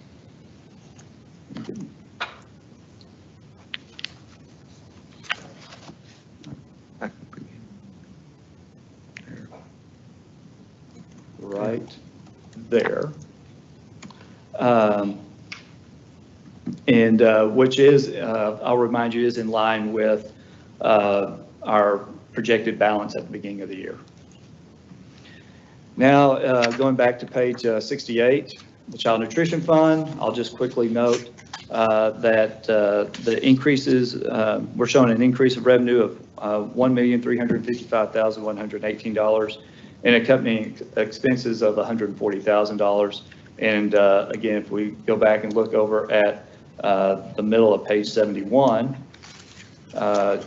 in the last column, you will see our planned use of fund balance of $971,086, and that's represented right here for the ending adjustment to fund balance at this point. And that's to represent our use of fund balance for capital equipment replacement as planned at the beginning of the year. And then just, and then one more time, same thing for the debt service fund. We had revenue, notably being the increase in investment income, as well as our state program funds. And that's going to equate for a total of $3,829,657 noted here. And then that translates over to the same when we flip back over to page 71 with the final amendment amounts of, with that $3.8 million adjustment there. So with that, we do propose this being the final amendment for the 2022-2023 fiscal year. Questions? Yeah, I just want a couple of relief. The 10, on the top of page 69, the $10 million that proposed amendment, is that due to the collections that were higher? Does that tie back to, there's another page back where you tell us the collections went up by 10 million? Projected collections, is that the main? That is correct. Okay. And so with that amount going up, obviously the state number reduces down. Correct. To back to our total revenue of $61.60 per student is what it all comes back down to. And so throughout the year, we try to make those adjustments, but in this case, we're holding off to get that property value study, the amendment through. That hasn't come through, so we went ahead and made the adjustment now based on what we know. And again, it comes back to total revenue, but we did want to get that reallocation in place at the end of the year. So you anticipate that's what will happen, is that it'll be just a revenue neutral. It's collecting, we collected 99.8% of the taxes. Yes, sir. And that additional collection will result in the state revenue being lowered. Yes, sir. That is it exactly. And again, tying back to our ADA and other numbers that project that total revenue number, it's really just kind of reallocating that share based off seeing that higher number of revenue, of local revenues. All right, thank you. You're welcome. The question? Okay, then I guess you can move on to the insurance policies. All right.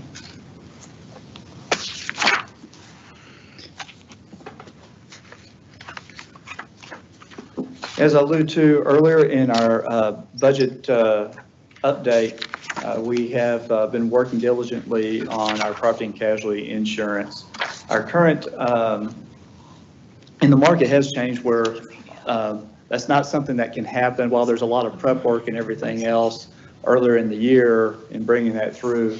The market comes down to a lot happens right at the time that you get ready to bind, because that's when insurance companies in this market do not hold their quotes very long. And they have a limited amount of exposure that they're willing to provide in the area. And so we've had a lot of activity, a lot of things happen really in the last week or so. And so I wanted to bring you up to date on where we are and what our recommendation is tonight based off the current information. This is a quick look at our prior year and current year summary of products, and over 90% of our property and casualty coverage is property.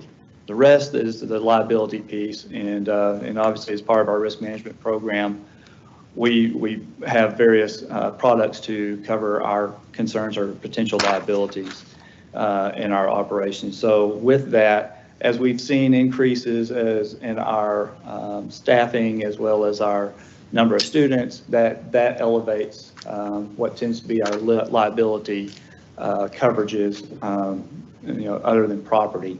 And so we're seeing that as we have more vehicles, as we've instituted a police force. There's other things that have causing in replacement cost of vehicles, just like the replacement cost of everything else. That is driving up the cost of insurance as well. So with that, we have our about a 27% increase on the non-property products as a whole, which is about $85,000. for a total of about $398,000. If, and we do not have really any concerns there. Like I said, that is the market that we are seeing, and that is in line. The bigger piece is the property, as we've talked about, and where we were at right about 3.4 million last year. As we continue to see replacement cost on square footage throughout the district, our existing properties, as we see that replacement cost increase due to an increase in construction cost, that's driving part of our increase, as well as just the lack of providers in the market. And so there is less supply for the demand that's out there, and that's driving the cost up as well. So we're looking at about a 59% increase, which is about a $2 million increase based on our current coverage of $400 million. We have a layered approach in our property and casualty. And just to give you an idea of where the market is, again, I mentioned in 2019-20, we're about $1 million, and we did have a layering there, but about 5 or 6 different providers to provide that $1 million for $1 million premium for the $400 million in coverage we have for the district. With this last year, we have about 16 providers in the market necessary to get to that $400 million mark.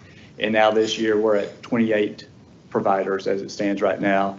And even since we sent out board book, some of those providers have met the amount of exposure that they are going to have in this area, and have pulled out of our schematic, and we've had to substitute others back in order to maintain this $400 million level of coverage for the district. Right now, that $400 million looks adequate. One of the things that we do, again, looking at options, is we will look at groupings of buildings and look at risk in a particular geographic area as far as the groupings. What is the replacement cost for an event that could happen to those individual buildings? Right now, $400 million is a desirable amount, but that may have to increase in the future as we bring more properties into the district. And so we analyze a number of different things and trying to see, is there any savings as we're working in this market. And we did look at increasing our wind and hail deductible, which would move it from 2%. We looked at 3%, looked at 5%, and with those options. And really, the savings just do not outweigh the additional exposure that occurs when we institute a deductible at those levels. We also looked at the all other perils deductible. So if we have a common things, a pipe burst or even the freeze, those fall under the all other perils. And we looked at increasing that from 100,000 to 500,000. Those are actually more likely to occur. And so that $98,000 savings is just not worth the additional exposure there as well. So we would recommend that we maintain the current deductible levels in moving forward. And with all products accounted for, and we would be recommending that we consider the total estimated cost of the $5,773,340.92 as our proposal. Any questions?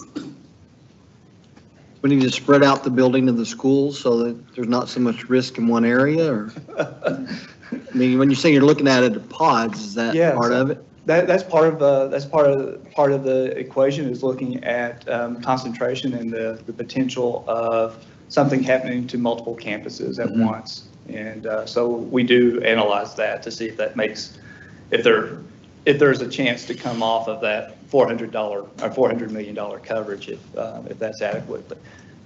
So our percentage of what we cover, our total insured values, we're sitting about $1.3 billion right now. And so over the last couple of years, we've seen that percentage drop of our coverage. How much does it cover, that 400 million of that 1.3? Right now, we're at about 29%. 25% is probably going to be about my absolute bottom comfort level. And so, like I said, we may be looking next year. I mean, right here, we got Chisholm Trail, Exactly. Marine Creek, this building. Yes. So this talking about building another building, so. Yes. So this grouping right here is approximately $545 million in replacement cost. And so now if we have have an event occur, the likelihood that it's a complete wipeout and complete is minimal, very minimal. And so it's always a measure of risk. But we do, this is the first, the largest amount of grouping that we work with. And so this is kind of the litmus test of where do we sit in comparison to our overall coverage.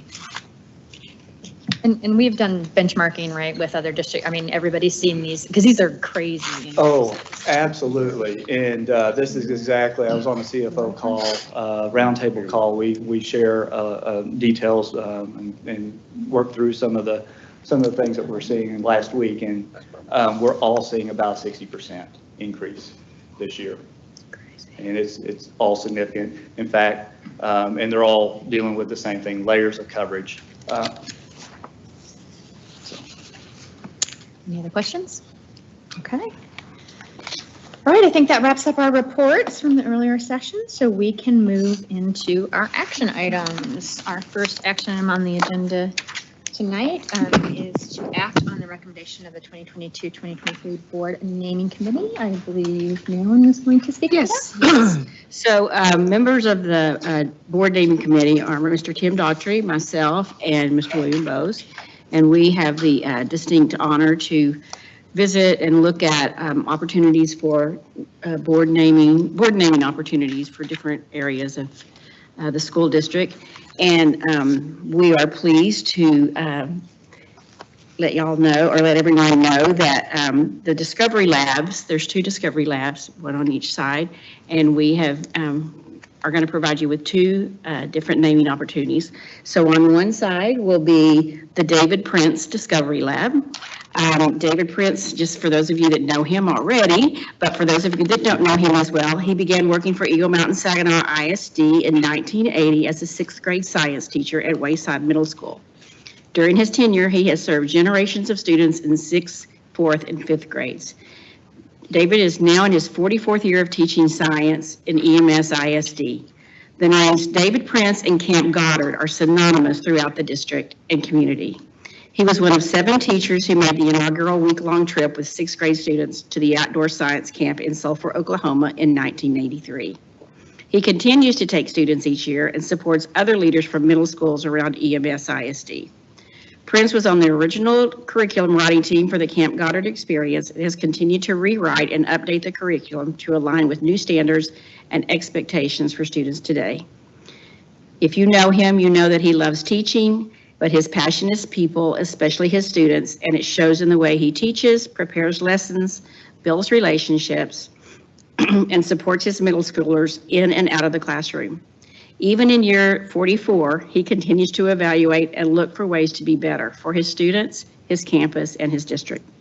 He's a servant leader who gives his time, energy, and love to do whatever it takes for the betterment of his students. And he comes back year after year to care for, invest in, and positively impact the lives of children at EMS ISD.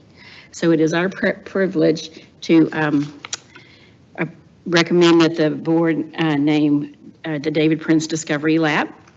And in addition to that, another well-known name for most of you that have been here for a while is Mrs. Jane Weaver Discovery Lab. Jane Weaver, for those of you that know her, know that she's very deserving of this as well. And she began working for Eagle Mountain Saginaw in 1988 as a science teacher at L.A. Gilliland Elementary School, where she served until her retirement in 2013. Jane was a strong proponent of the outdoor classroom with her Prairie Project at Gilliland. She often would walk her students over to open prairie land in Blue Mound to bring her science lessons to life in real-world environments. While science was her passion, her heart was for the well-being of her students. She was known for making strong connections with her students and their families, and would make sure her students' needs were met outside the classroom so they could focus on their learning. She also collected a variety of miscellaneous objects, so she always had just what she needed to conduct her science lessons.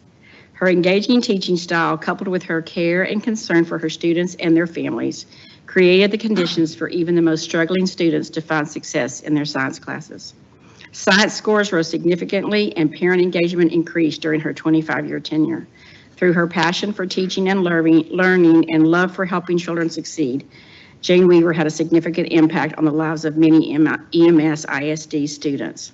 So again, Mr. Daughtry, Mr. Bose, and myself would like to ask the board to approve the recommendation of the 2022-23 Discovery Labs to Ms. Jane Weaver and Mr. David Prince. Do I have a motion to that effect? So moved. Second. Motion by Steve and a second by Blake. Any discussion?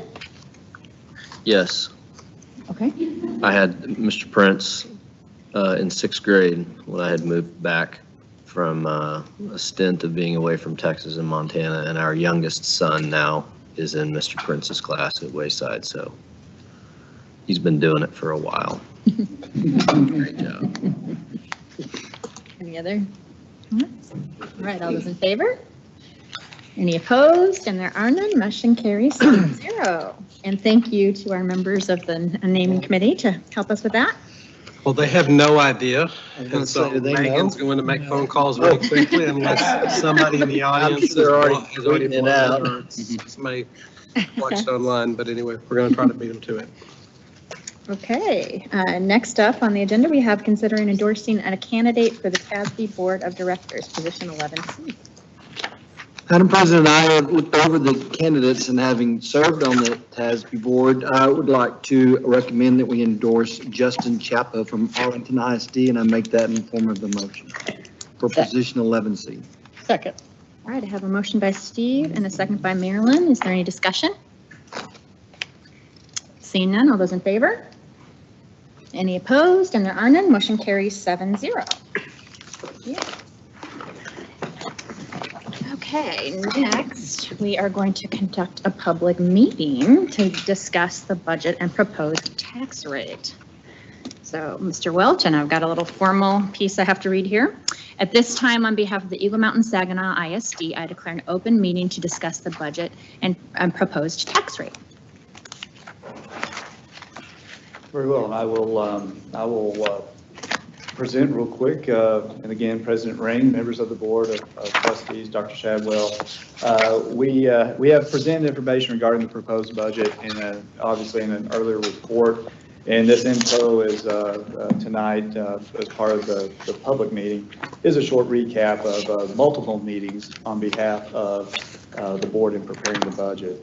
I will share that all notices regarding the proposed 2023-2024 budget, proposed 2023 tax rate were published in accordance with the legal requirements, including the notice that we have provided here. I'm going to provide us a little information here just so we can point to a couple of things. And we do have, again, apologize here. Notably, the tax rates that we provide in the notice with the proposed 2023 tax rates of 0.7492 per $100 valuation for the maintenance and operations, which is an 18.54 decrease from the prior year, as well as we have denoted a 0.4980 tax rate for interest in seeking, which is a decrease of 0.2 of a penny per $100 valuation compared to last year. In all, the total proposed tax rate is $1 or 1.2472 per $100 valuation, which reflects a 18.74 cent decrease in the total tax rate from last year. This reduction is a tax rate is in addition to the homeowner taxpayer savings from the increase in the state homestead exemption from $40,000 to $100,000. In regards to the proposed budget, I will point to page 107, where the board approves the general fund, child nutrition fund, and the debt service fund as provided in this summary document with the 3 columns. And with that information in the general fund as supported by the maintenance and operation tax revenues, with funding limited based on that state funding per student formula, we estimate and propose the total revenues at $243,087,767 and total expenditures at $251,055,203 for a net use of fund balance of $7,967,436. As a reminder, the state has not adjusted the basic allotment per student since 2019, and when it was set at the rate of $6,160. Under the state formula, when the district collects more taxes, state funding does decrease, returning the district's revenue back to the same per student amount for total revenue. The Child Nutrition Fund is projecting revenues of $12,854,784 without an increase to meal prices, to note there. Total expenditures is equals $12,175,420 with net revenues of $679,364, which will be utilized for capital replacement of existing equipment. Then the recap of our debt service fund is has revenues of $80,513,364 and expenditures of $80,650,726 to affect a net use of fund balance of $137,362. With that, if there are any questions, I'd be happy to answer them, but otherwise that provides information regarding our tax rate and budget. I just had one of the board members asked me to clarify. I know we mentioned copper pennies this evening, I know you've explained it before, but in case anybody's listening for the first time tonight, can you kind of go over with the copper and the silver pennies? Absolutely. And so the district's tax rate is composed of a maximum compressed rate, which is determined by the Texas Education Agency. They have a funding formula. The district provides information based off of our taxable values, and TEA approves and sends a formula or sends an amount to us. That's our maximum compressed rate. Prior to this time, or prior to this year, voters have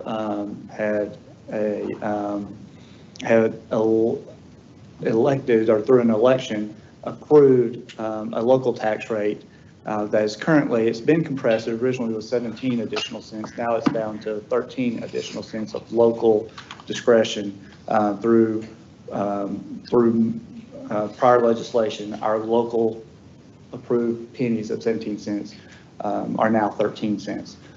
Of those 13 cents that are locally approved, that are added to the maximum compressed rate from TEA, there are golden pennies and copper pennies. The first 8 cents are golden pennies. The remaining 5 cents are copper pennies. They provide different levels of yield as money comes. We receive taxable values on those pennies and receive collections on those taxes.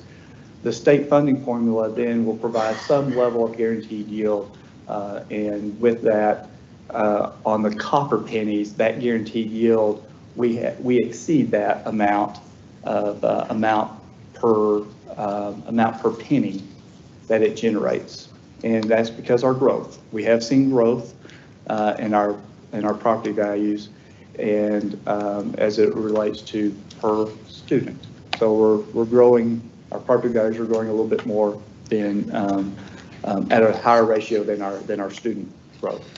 So with that, that has thrown us a little bit over that guaranteed yield amount and has generated a potential liability, a recapture of, under Chapter 49, of about $600,000 under our current projections. And so with that, while those pennies generate millions of dollars, I think about $14 million in overall additional revenue for the district, that $600,000 is a piece that we have as a liability. Still a great deal for our taxpayers, a great deal for our students, but we are dipping our toe into the what is the world of recapture a little bit because of our property value growth, and it's not uncommon. It's actually a very common thing for districts that are experiencing growth as fast growth districts, and especially within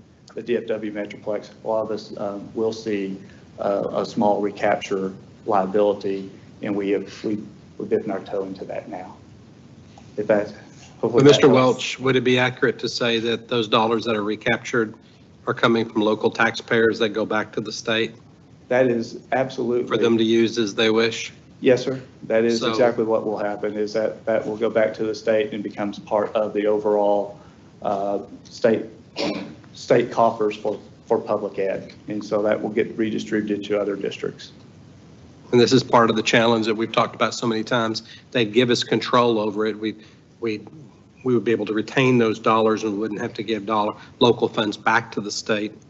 And just like compression that's coming from the state, some of that's coming from recaptured funds. And going back to Mr. Newcomb said in the 5 o'clock session, the reality is that, we're not in control of all of this. We can't set our tax rate, even commensurate with that. So. No, there's very little local control anymore. I'm glad we cleared that up. Yes. Copper pennies. Recapture is expected to grow then? Is that a fair thing to say, or does it just going to depend on our student growth compared to our property growth? Well, I think we'll see. I think we will see until they adjust that threshold amount. I think we'll see that our property values could potentially increase. But then again, our student numbers are showing they're about to bump up. So, we may track very close to that same amount for a year or two, but it's very possible that I think we are in the world of recapture at this point. Unfair question to ask because I didn't very, but do you know how many students it would take to not? Is there a way to formulate that? Student growth. There is, and I don't have that number tonight. It's like anything of your worksheet that you had to include. That form, what is it? 6-page. 5859. Yes, sir. Is that kind of the calculation, something like that? That is one of the many calculations that are part of our school finance system now. And ironically, that one actually does not necessarily relate very well to the school finance formula and does not provide a clear correspondence to that. It's actually a little bit misleading in some cases, the design of that system. And so that is something that we watch and try to make sure is very transparent and provide that. But there are sometimes challenges with this comptroller worksheet not necessarily providing the intended message. Not necessarily? Not necessarily. Yeah, I'd agree. Yes. I do have one, can I just ask one question about it? Just curious. On one of the pages, it talks about it's on page 2, it's 18B. It talks about the chief appraiser, tax appraiser knows about properties, but they are not included in the appraisal roll certification. What does that mean? So the Tarrant County appraiser is aware of some properties they didn't include in the original certification? So there are, throughout the property valuation system and the certification of properties, There are at any given time, and this is based off of this calculation is based off our July 25th certification values. So there are numbers that they have either not completed the certification on or have, or they are still under review because they've entered the appraisal review board process. Would it be normally new properties then that they haven't gotten around to appraising, or is there any particular definition for that line? There could be new properties, but a lot of times it's because it has been, they've been appealed. The property values have been appealed and have not cleared through the process.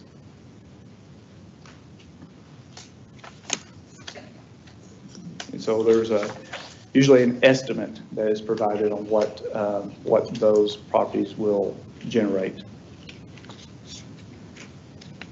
Are there other questions? Did you have anything else you need to go over before I open it up for public? No, that is all the information that we need on record tonight. Okay, so at this time, the hearing is open to public comment. Please step to the podium if you wish to be heard. Don't all rush. Okay, at this time, the public meeting is closed. Thank you. Thank you. And we will move on to consider adoption of the 2023-2024 accelerated instruction budget. As a required step prior to adopting the general fund budget, the state law still requires that we identify and isolate the accelerated instruction budget. Here we provided a functional breakdown of accelerated instruction expenditures totaling $8,722,704, and ask that the board consider that. These numbers are included in the general fund, the total general fund as presented earlier. This is just a subset that we pull out for this approval. I move we adopt the 2023-2024 accelerated instruction budget as presented. Second. Is that Ron? Yes. Okay, I have a motion by Steve and a second by Ron. Is there any discussion? Seeing none, all those in favor? Any opposed? There are none. Motion carries 7-0. All right, that will take us on to consider adoption of the 2023-2024 budget. And again, culmination of months, if not almost a year of work. We provide and present the 2023-2024 proposed budget for adoption. Move we adopt the 2023-2024 maintenance and operations, interest and sinking and child nutrition budgets as presented. Second. I have a motion by Steve, a second by Marilyn. Is there any discussion? Seeing none, all those in favor? Any opposed? There are none. Motion carries 7-0. All right, that will take us to considering matters related to providing defeasance and redemptions of certain outstanding obligations. And again, alluded to earlier in our debt service fund presentation for our proposed budget, we are recommending that the district, in an effort to improve the district's future financial position, considering that the homestead exemption, increase to homestead exemption does decrease that trend line as far as what we were projecting for future bond capacity.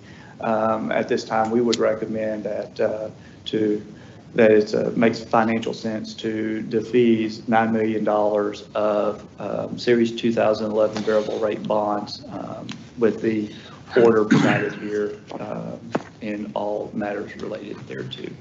So moved. Second. Motion by Steve, a second by Marilyn. Any discussion? Seeing none, all those in favor? Any opposed? There are none. Motion carries 7-0. Okay, now we will move to adopt ordinance to set tax rate. And again, as we present tonight with our proposed budget and the accompanying tax rate, most of which is predicated to us by TEA. We provide tonight a maintenance and operation tax rate of 0.7492, interest and sinking tax rate of 0.4980, for a total tax rate of 1.2472 for our 2023 tax year to fund the 2023-2024 fiscal year budget. With that, we provide an ordinance to that fact. We don't have to break, the ordinance breaks down the rate, but the motion doesn't have to, if it just approves the. No, or correct. Okay. It just, the simple motion for once. Right. We actually have a simple motion that makes sense on this topic. Okay, I move that the board approve the ordinance setting the property tax rate for 2023 with the adoption of a total tax rate of $1.2472 per $100 valuation. Second. A motion by Steve and a second by Blake. Any discussion? Seeing none, all those in favor? Any opposed? There are none. Motion carries 7-0. Right, budget amendment. You are just up there tonight, aren't you? I make a motion to approve the August budget amendment for the 2023 fiscal year as presented earlier. Second. I have a motion by Tim and a second by Marilyn. Any discussion? Seeing none, all those in favor? Any opposed? There are none. Motion carries 7-0. And it's still you, property and casualty insurance policy. I recommend that the board approve the Brown & Brown property and casualty insurance proposal for 2023-2024 at an estimated total cost of $5,773,340.92. Second. Is that Ron? I have a motion by Marilyn, a second by Ron. Any discussion? Seeing none, all those in favor? Any opposed? There are none. Motion carries 7-0.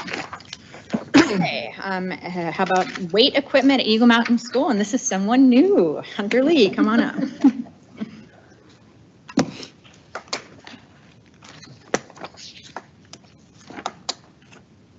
Welcome, Hunter. Thank you. Yeah, appreciate it. Appreciate the opportunity. Looking forward to serving this community, this school, in this capacity. So I appreciate welcoming me with open arms. With that being said, President Ring, Dr. Chadwell, Board of Trustees, the district requested an RFQ from 18 vendors approved through the TASB buy board under contract code 665-22 athletic physical education, gymnasium equipment and supplies. 2 out of the 18 vendors responded with a bid. Johnson provided a quote for $574,858.53, while Advanced Exercise provided a quote for $795,208.16. Advanced Exercise has provided past equipment for this district, and due to their quality of product and service, we have selected to move forward with them. So we do recommend to award to Advanced Exercise the purchase and installation of weight equipment for Eagle Mountain High School in an amount not to exceed $795,208.16. With the assistance of our Assistant Athletic Director, John Abenchan, I would like to answer any questions. And that is brand, I know the company, but the actual machine, weight equipment is Hammer Strength or? That is correct. Hammer Strength is what we've used in the past at Boswell High School back when 2003, and it's lasted until it was replaced, and it was a very highly coveted item at auction because it's stayed together. So Hammer Strength has stood the test of time. It's the standard we've set forth for the district, and that's what we put in Boswell High School on the rebuild. What was it, Chisholm Trail that broke? Pro Maxima. So Pro Maxima was a lower bid when Chisholm Trail was built, and it is proven to be a very inefficient, and it's going to cost us more than twice as much to replace because of the quality that it does not provide. What's at Saginaw? Saginaw has been replaced with hammer strength material that has gone in there, and those have lasted very long now. We replaced a percentage of equipment last year there as well, correct? Yes, sir. I won't get into the specifics, but I was the AD when we got the stuff at Chisholm. It wasn't my. What? It was not my want to get that, but we got that, and we can already tell it's 10 years old and already needs to be replaced. And so hence the difference in the $200,000 is not even, I mean, it's not even close to, apples for apples. It's totally made differently, not, I think it's a waste of the district's money to buy something other than that, honestly, just because that goes through so much abuse. I mean, Blake. Wholeheartedly agree. Coach, it just doesn't hold up. And so sounds like a lot of money, $200,000 more, but for the money we spend for the kids in the district, it's so much. That's the best way we could spend our money, in my opinion. Well, it sounds like, and you're going to get money back at auction on this type of product, and that you also have a lot of ongoing maintenance costs with the other equipment that you wouldn't have with these, that you think washes out? So is the lower bid from Johnson for the quality of equipment that's lesser than hammer strength? It is. It's an unproven as well product that they do not even have a weight room in the state of Texas. That's okay. I read that in your cardio equipment, and so the thing about hammer strength is that we know that the quality goes back decades for what they do. This company, the Johnson, they're an unknown product. They're out of Wisconsin, so we don't have a history with them. But we can guarantee with hammer strength, 20 years from now, it'll still be going as good as it's been. Okay. Thank you. You can speak to this too better than I can, but even been coaching career, having been in a couple of districts where we had hammer strength, and it's night and day. And you are talking about injury prevention and strength, and a lot to do with the success of, athletic programs and everybody that uses it. But customer service, in my experience, was always phenomenal. Second to none with hammer strength, because nothing's perfect, right? And so we always had really great. Again, you've dealt with it longer and things than I have, but it was always great. They've provided any time that we've needed anything, and it's not been a question, and it's been the next day, if not that afternoon. They've been able to take care of it. That's important.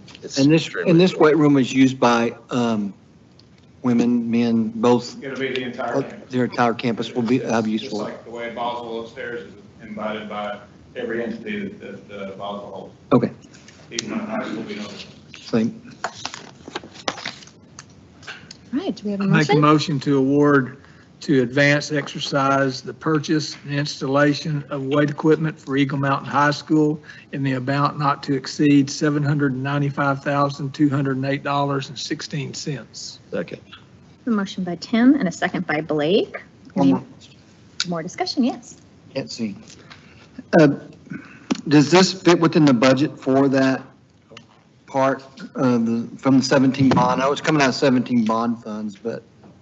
Yes, it is within the 2017 bond budget as for equipment. Okay, thank you. No more Any questions. more discussion? All right, all those in favor? Any opposed? There are none. Motion carries 7-0.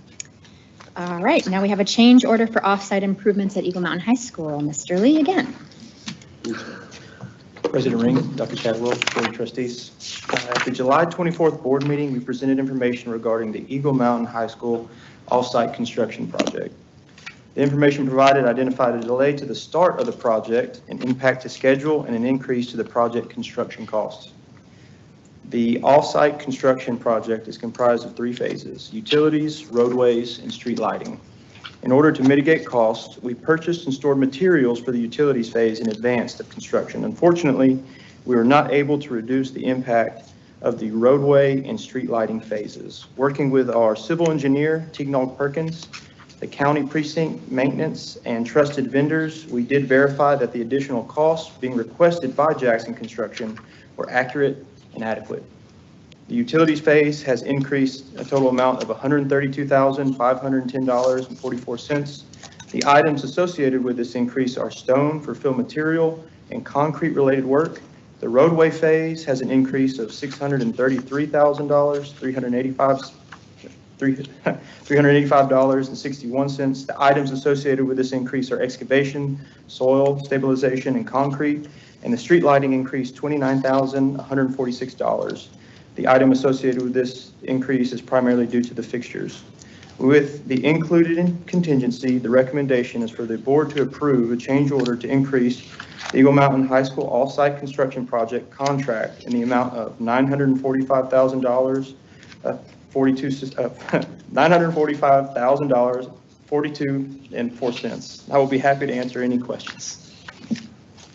Well, that's like a 10% increase, so wasn't anything that we can get either the architect or Egan Perkins. This is all just, they've already done the work. Have they already completed this, or they're waiting for us to approve this? The majority of the water line has been completed. It'll be finalized in October.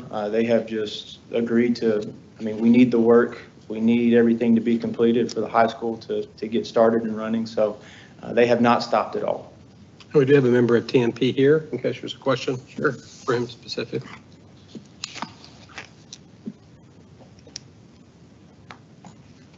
Good evening, Philip Burgess with Teagnall & Perkins.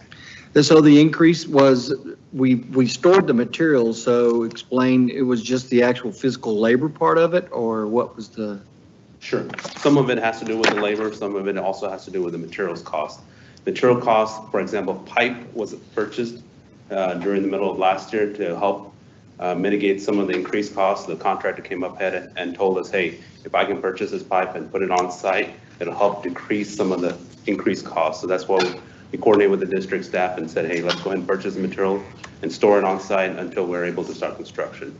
Some of it has to do with labor, some of it has to do with fuel, some of it has to do, like Hunter mentioned, rock, embedment material, trench material that has to be put in place.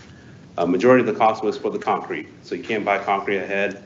It's just the price of concrete increasing over time, along with fuel and labor. So when we signed the contract with them, none of this was anticipated that? That is correct. So we signed the bid, project was bid back in January of 2022. We were having to wait for easements and negotiations with the next door developer to get the easements taken care of. We also had to encounter gas line, pipeline relocations.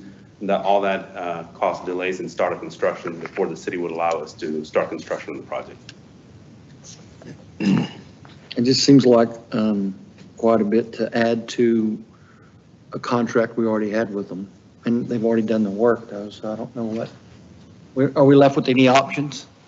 We're always constantly asking the contractor to ask the subs to see if there's any options to lower the cost, with the price changing. But right now, what he said is, Jackson Construction really has not increased their price in terms of it. Most of the cost has to do with the subcontractor. So construction is still ongoing. Water, like Hunter mentioned, is completed up to 287 Bonds Ranch Road. The sewer is done.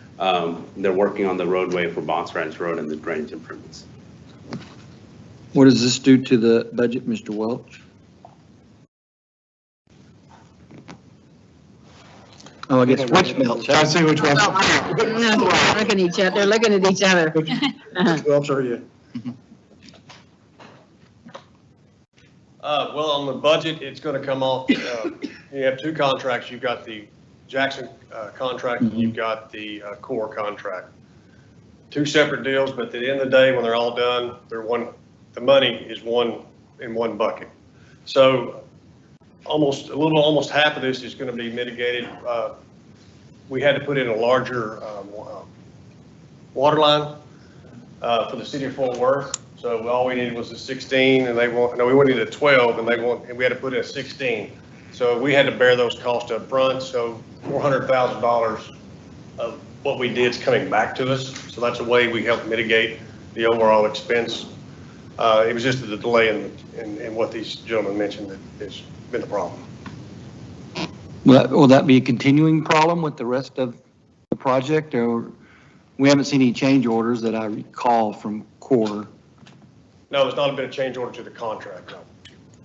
And that's what this is in effect, right? A change order, right? But this is a change order to the contract we signed with. Yes. two separate contracts. I could not imagine coming back on the high school with a change order. Not at the stage we're at, something. And explain the contingency, because that seems high now that we're this close to the completion, the contingency fee. Right, so here recently, there's been a couple things that have come up. This contingency isn't necessarily something that is going to be spent. It's really just in case, based off of how the city reacts. We have a couple issues with the way that our detour lane that you saw in those pictures here recently, how they transition into a section of asphalt. So right now, TMP is working with the city on hopefully coming up with an approved plan that doesn't actually cost any money to us. But talking with our vendor, they have given us an estimate value that if we cannot do it that way, then we need this much money in order to cover that.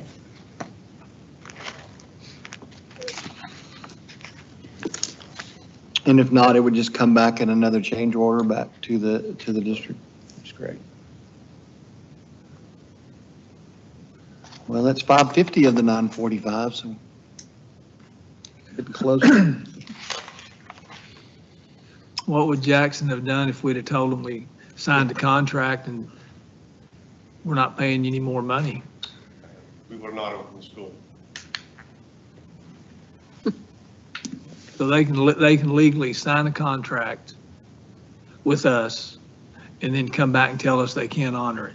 Well, unfortunately, we couldn't even start the work till a year after the contract had been awarded.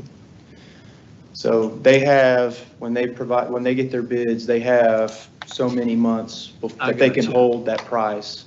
But after a year. So because of those extra gas lines and all the other stuff that had to be moved before they could even begin their part, that delayed them a year. So that's not their fault that they were delayed a year, which caused the prices to go up. So hence, they say I get it. That's okay. correct. Yeah.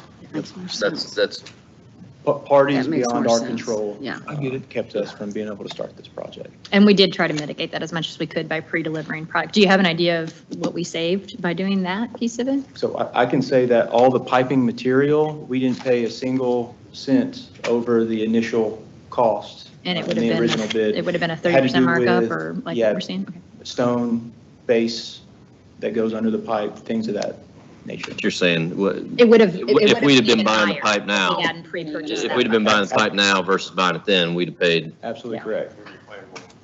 about 900,000 more or so. That's what we would have paid. Plus, You said it, not me. I'm just plus whatever we've already purchased. If Yeah. we'd have waited, it would have. taking the sting out Then of it. even, yeah.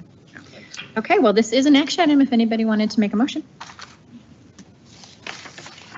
I make a motion to approve the change order increase to the Jackson Construction contract in the amount of $945,042.04. Second. Motion by Tim, a second by Ron. Any further discussion? Seeing none, all those in favor? Reluctantly. I knew you would be. Any opposed? Not really. The motion carries 7-0. All right, now we are on to consider the action to confirm compliance with House Bill 3. Chief Ramirez. Hello, Madam President, Dr. Chadwell, members of the board. It is my pleasure to present this action item to get us in compliance with House Bill 3 that goes into effect September 1, 2023. We recommend that the board approve good cause exception to the timeline requirements of House Bill 3 and authorize the placement of at least one commissioned officer in each elementary school, pre-K, and one officer at each middle school, 2 officers each high school, and 1 officer at Watson High School. If you have any questions, I can answer them. So for people that are watching Yeah, on, let's for people that are clarify. watching on the streaming or on their TVs, whatever they're streaming, because we, as a board, committed to providing an officer at each campus, and TEA is requiring that, correct? That's correct. So we're asking for this good cause exception. So the good cause exception is because the deadline to meet that requirement was September 1. Unfortunately, because the hiring process takes a little bit longer doing backgrounds and stuff on the officers, it looks like we won't be able to have all those officers in place until September 18th at the latest. And we'll be able to meet that. So we're asking for that good cause exception just on the timeline itself. Okay, so September 18th, we would have everybody. Yes. I'll have an And officer how in many every how many are we lacking at this moment? So currently, I have, with the approval of the additional 19, one was actually a sergeant, which was filled. I have 18 officers. Of those 18 officers, we're hired 13 already. I have a couple more that are in the background phase now.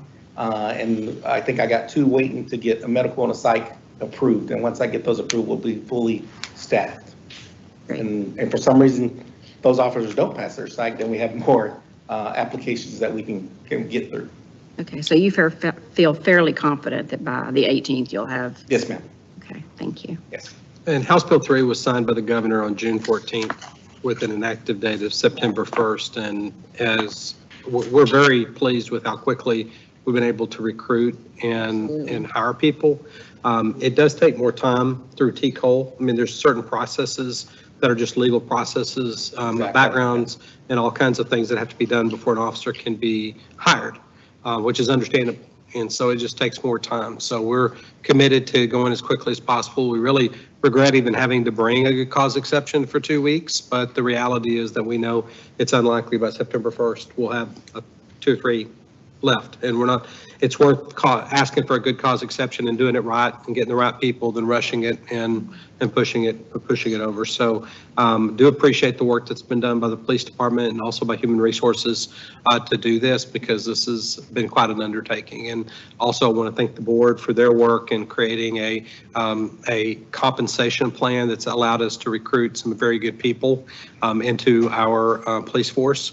And we're very proud that we're going to be in this position to have an officer at each one of our schools, and of course 2 at our high schools. We're going to be in a really good position. We also have purchased a large number of vehicles, and also just want to thank the chief for that and his coordination with the city of Fort Worth with their decommissioned automobiles, which has also been putting us in a very good position as well. So we're ready to be fully staffed very soon. And I would imagine the vast majority of districts are going to have to request this. The timeline just wasn't realistic to I get. don't know of a district that's not. Not to say that there's not, but the difference is their good causes. They're hiring armed security officers. They may be going Guardian or Marshall program, or trying to put some other kind of system in. Some I've read, have stated that they're just saying we can't do that. I don't think that's an option. No, it's not. So we have been, and I say we, you as a board, very quickly, when this all came about, said we're going to commit, even in these difficult budget times, we're going to commit to meeting the standard and the expectation of the law, because we believe an officer in each school is important for student safety. And so I appreciate that as a parent. I appreciate that, that we're making that commitment. Yeah, I'm grateful to this board because they actually give me the tools and the means to actually do finish that job and hire these officers. And like I said, the compensation plan was a big thing, and then the other stipends and benefits that we added to the officers. We're competing with municipalities, we're competing with other ISDs. But again, we have not had to struggle to get people to come work for Eagle Mountain ISD, and so we got in front of it before it even came out. And so I really applaud this board for really, Dr. Chadwell being forward thinking, realizing that this was something that would be coming down the pike. So thank you so much. So House Bill 3 says that we can claim a good cause exception. It says if we do claim a good cause exception, we must provide an alternative standard. Sounds like, so that would be in the meantime until we can. So what's our good? So the alternative standard is actually the fact that we are in the process of hiring them and getting ready. But as you realize, we have 2 officers in every high school. So if we have schools that are left unstaffed, then we can actually move an officer from a high school to one of the elementary schools. But the good cause exception is the timeline. So we're not having to do a Marshall or a Guardian or anything like that. And so it was, again, it was 2 weeks. We tried to look at, we just had to follow it for 2 weeks, and it seems kind of ridiculous, but that's the way the law is written. So it made us do it that way. So we're allowed, Mr. Bose, also to rotate officers through those schools that are not able to have a full-time officer at the time. So we're going to do that? You said we're allowed to. Are we? Okay, Yes. It sounds like we need to. So we're doing that now. We're doing that now. We're doing that now. We've done that So, since the yeah. first day. Making sure. Yes. Now, some schools have, middle schools, high schools, they're standard, they're full-time. It's really through our elementaries where we're rotating. Few of our, some of our elementaries are keeping their officers full-time, and then the command staff is also rotating through as well. So, but we're at every school every day. Yes, sir. Well, again, I want to say that I am proud of the district, the board, Jim for having the, or Dr. Chadwell for having the vision to say we need to have a police presence, we need to have our own police force. I think that was a very forward thinking, and I'm proud that we were able to figure that out. So thank you to everyone. Yes. So with that, I'll make a motion that the board approve a good cause exception to the timeline requirements of House Bill 3 and authorize placing at least one commissioned peace officer at each elementary and pre-K, one officer at each middle school, 2 officers at each high school, and one officer at Watson High School. Second on that motion? Second. I have a motion by Marilyn, a second by Tim. Is there any further discussion on that? All right, all those in favor? Any opposed? There are none. Motion carries 7-0. Thank you.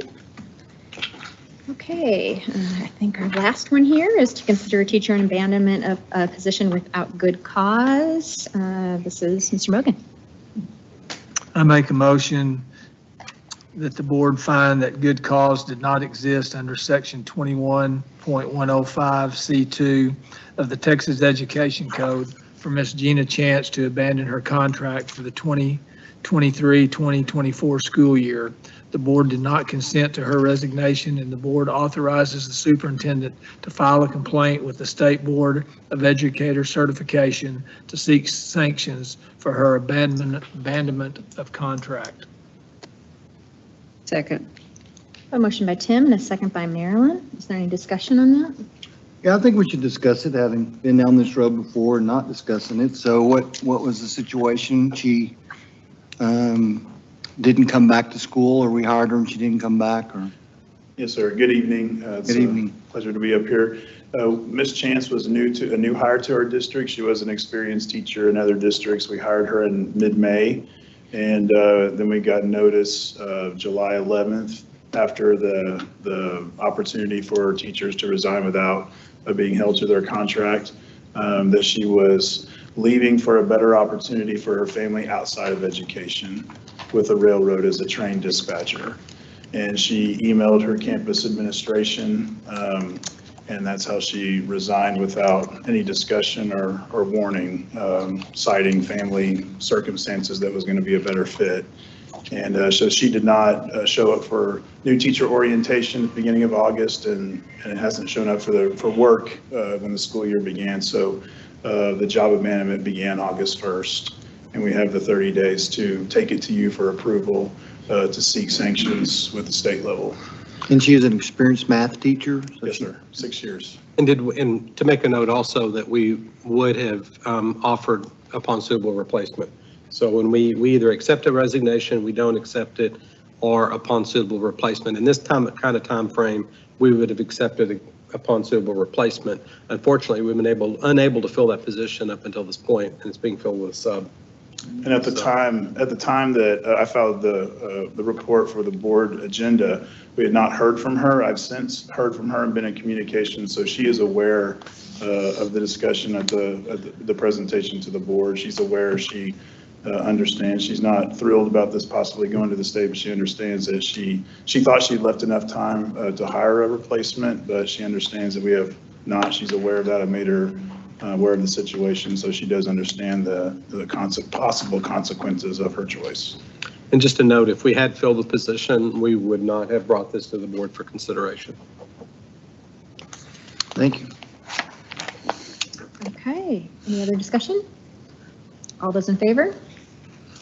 Any opposed? There are none. Motion carries 7-0. Thank you. Okay, that brings us to routine monthly reports. Did we have any questions on those? Anything you guys need to follow up on those?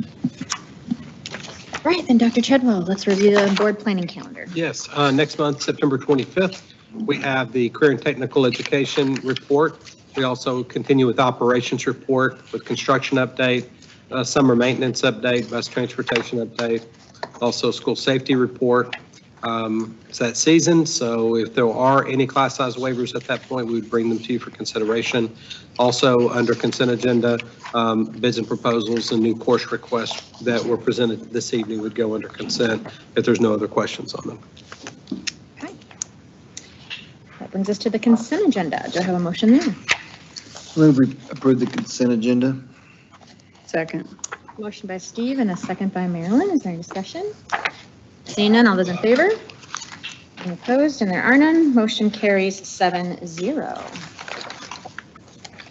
All right, that brings us to board president's announcements. I just wanted to once again congratulate Dr. Chadwell as being selected as one of the 5 finalists. We are very proud of everything you've done here in this district.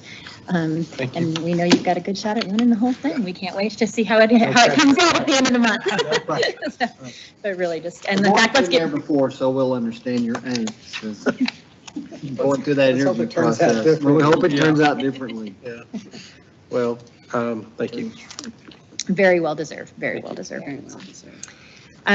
We also, just a reminder, the board, we have the Lopez Hatley Elementary School dedication tomorrow night. You've got an email from Megan with all the details on what we need to do there.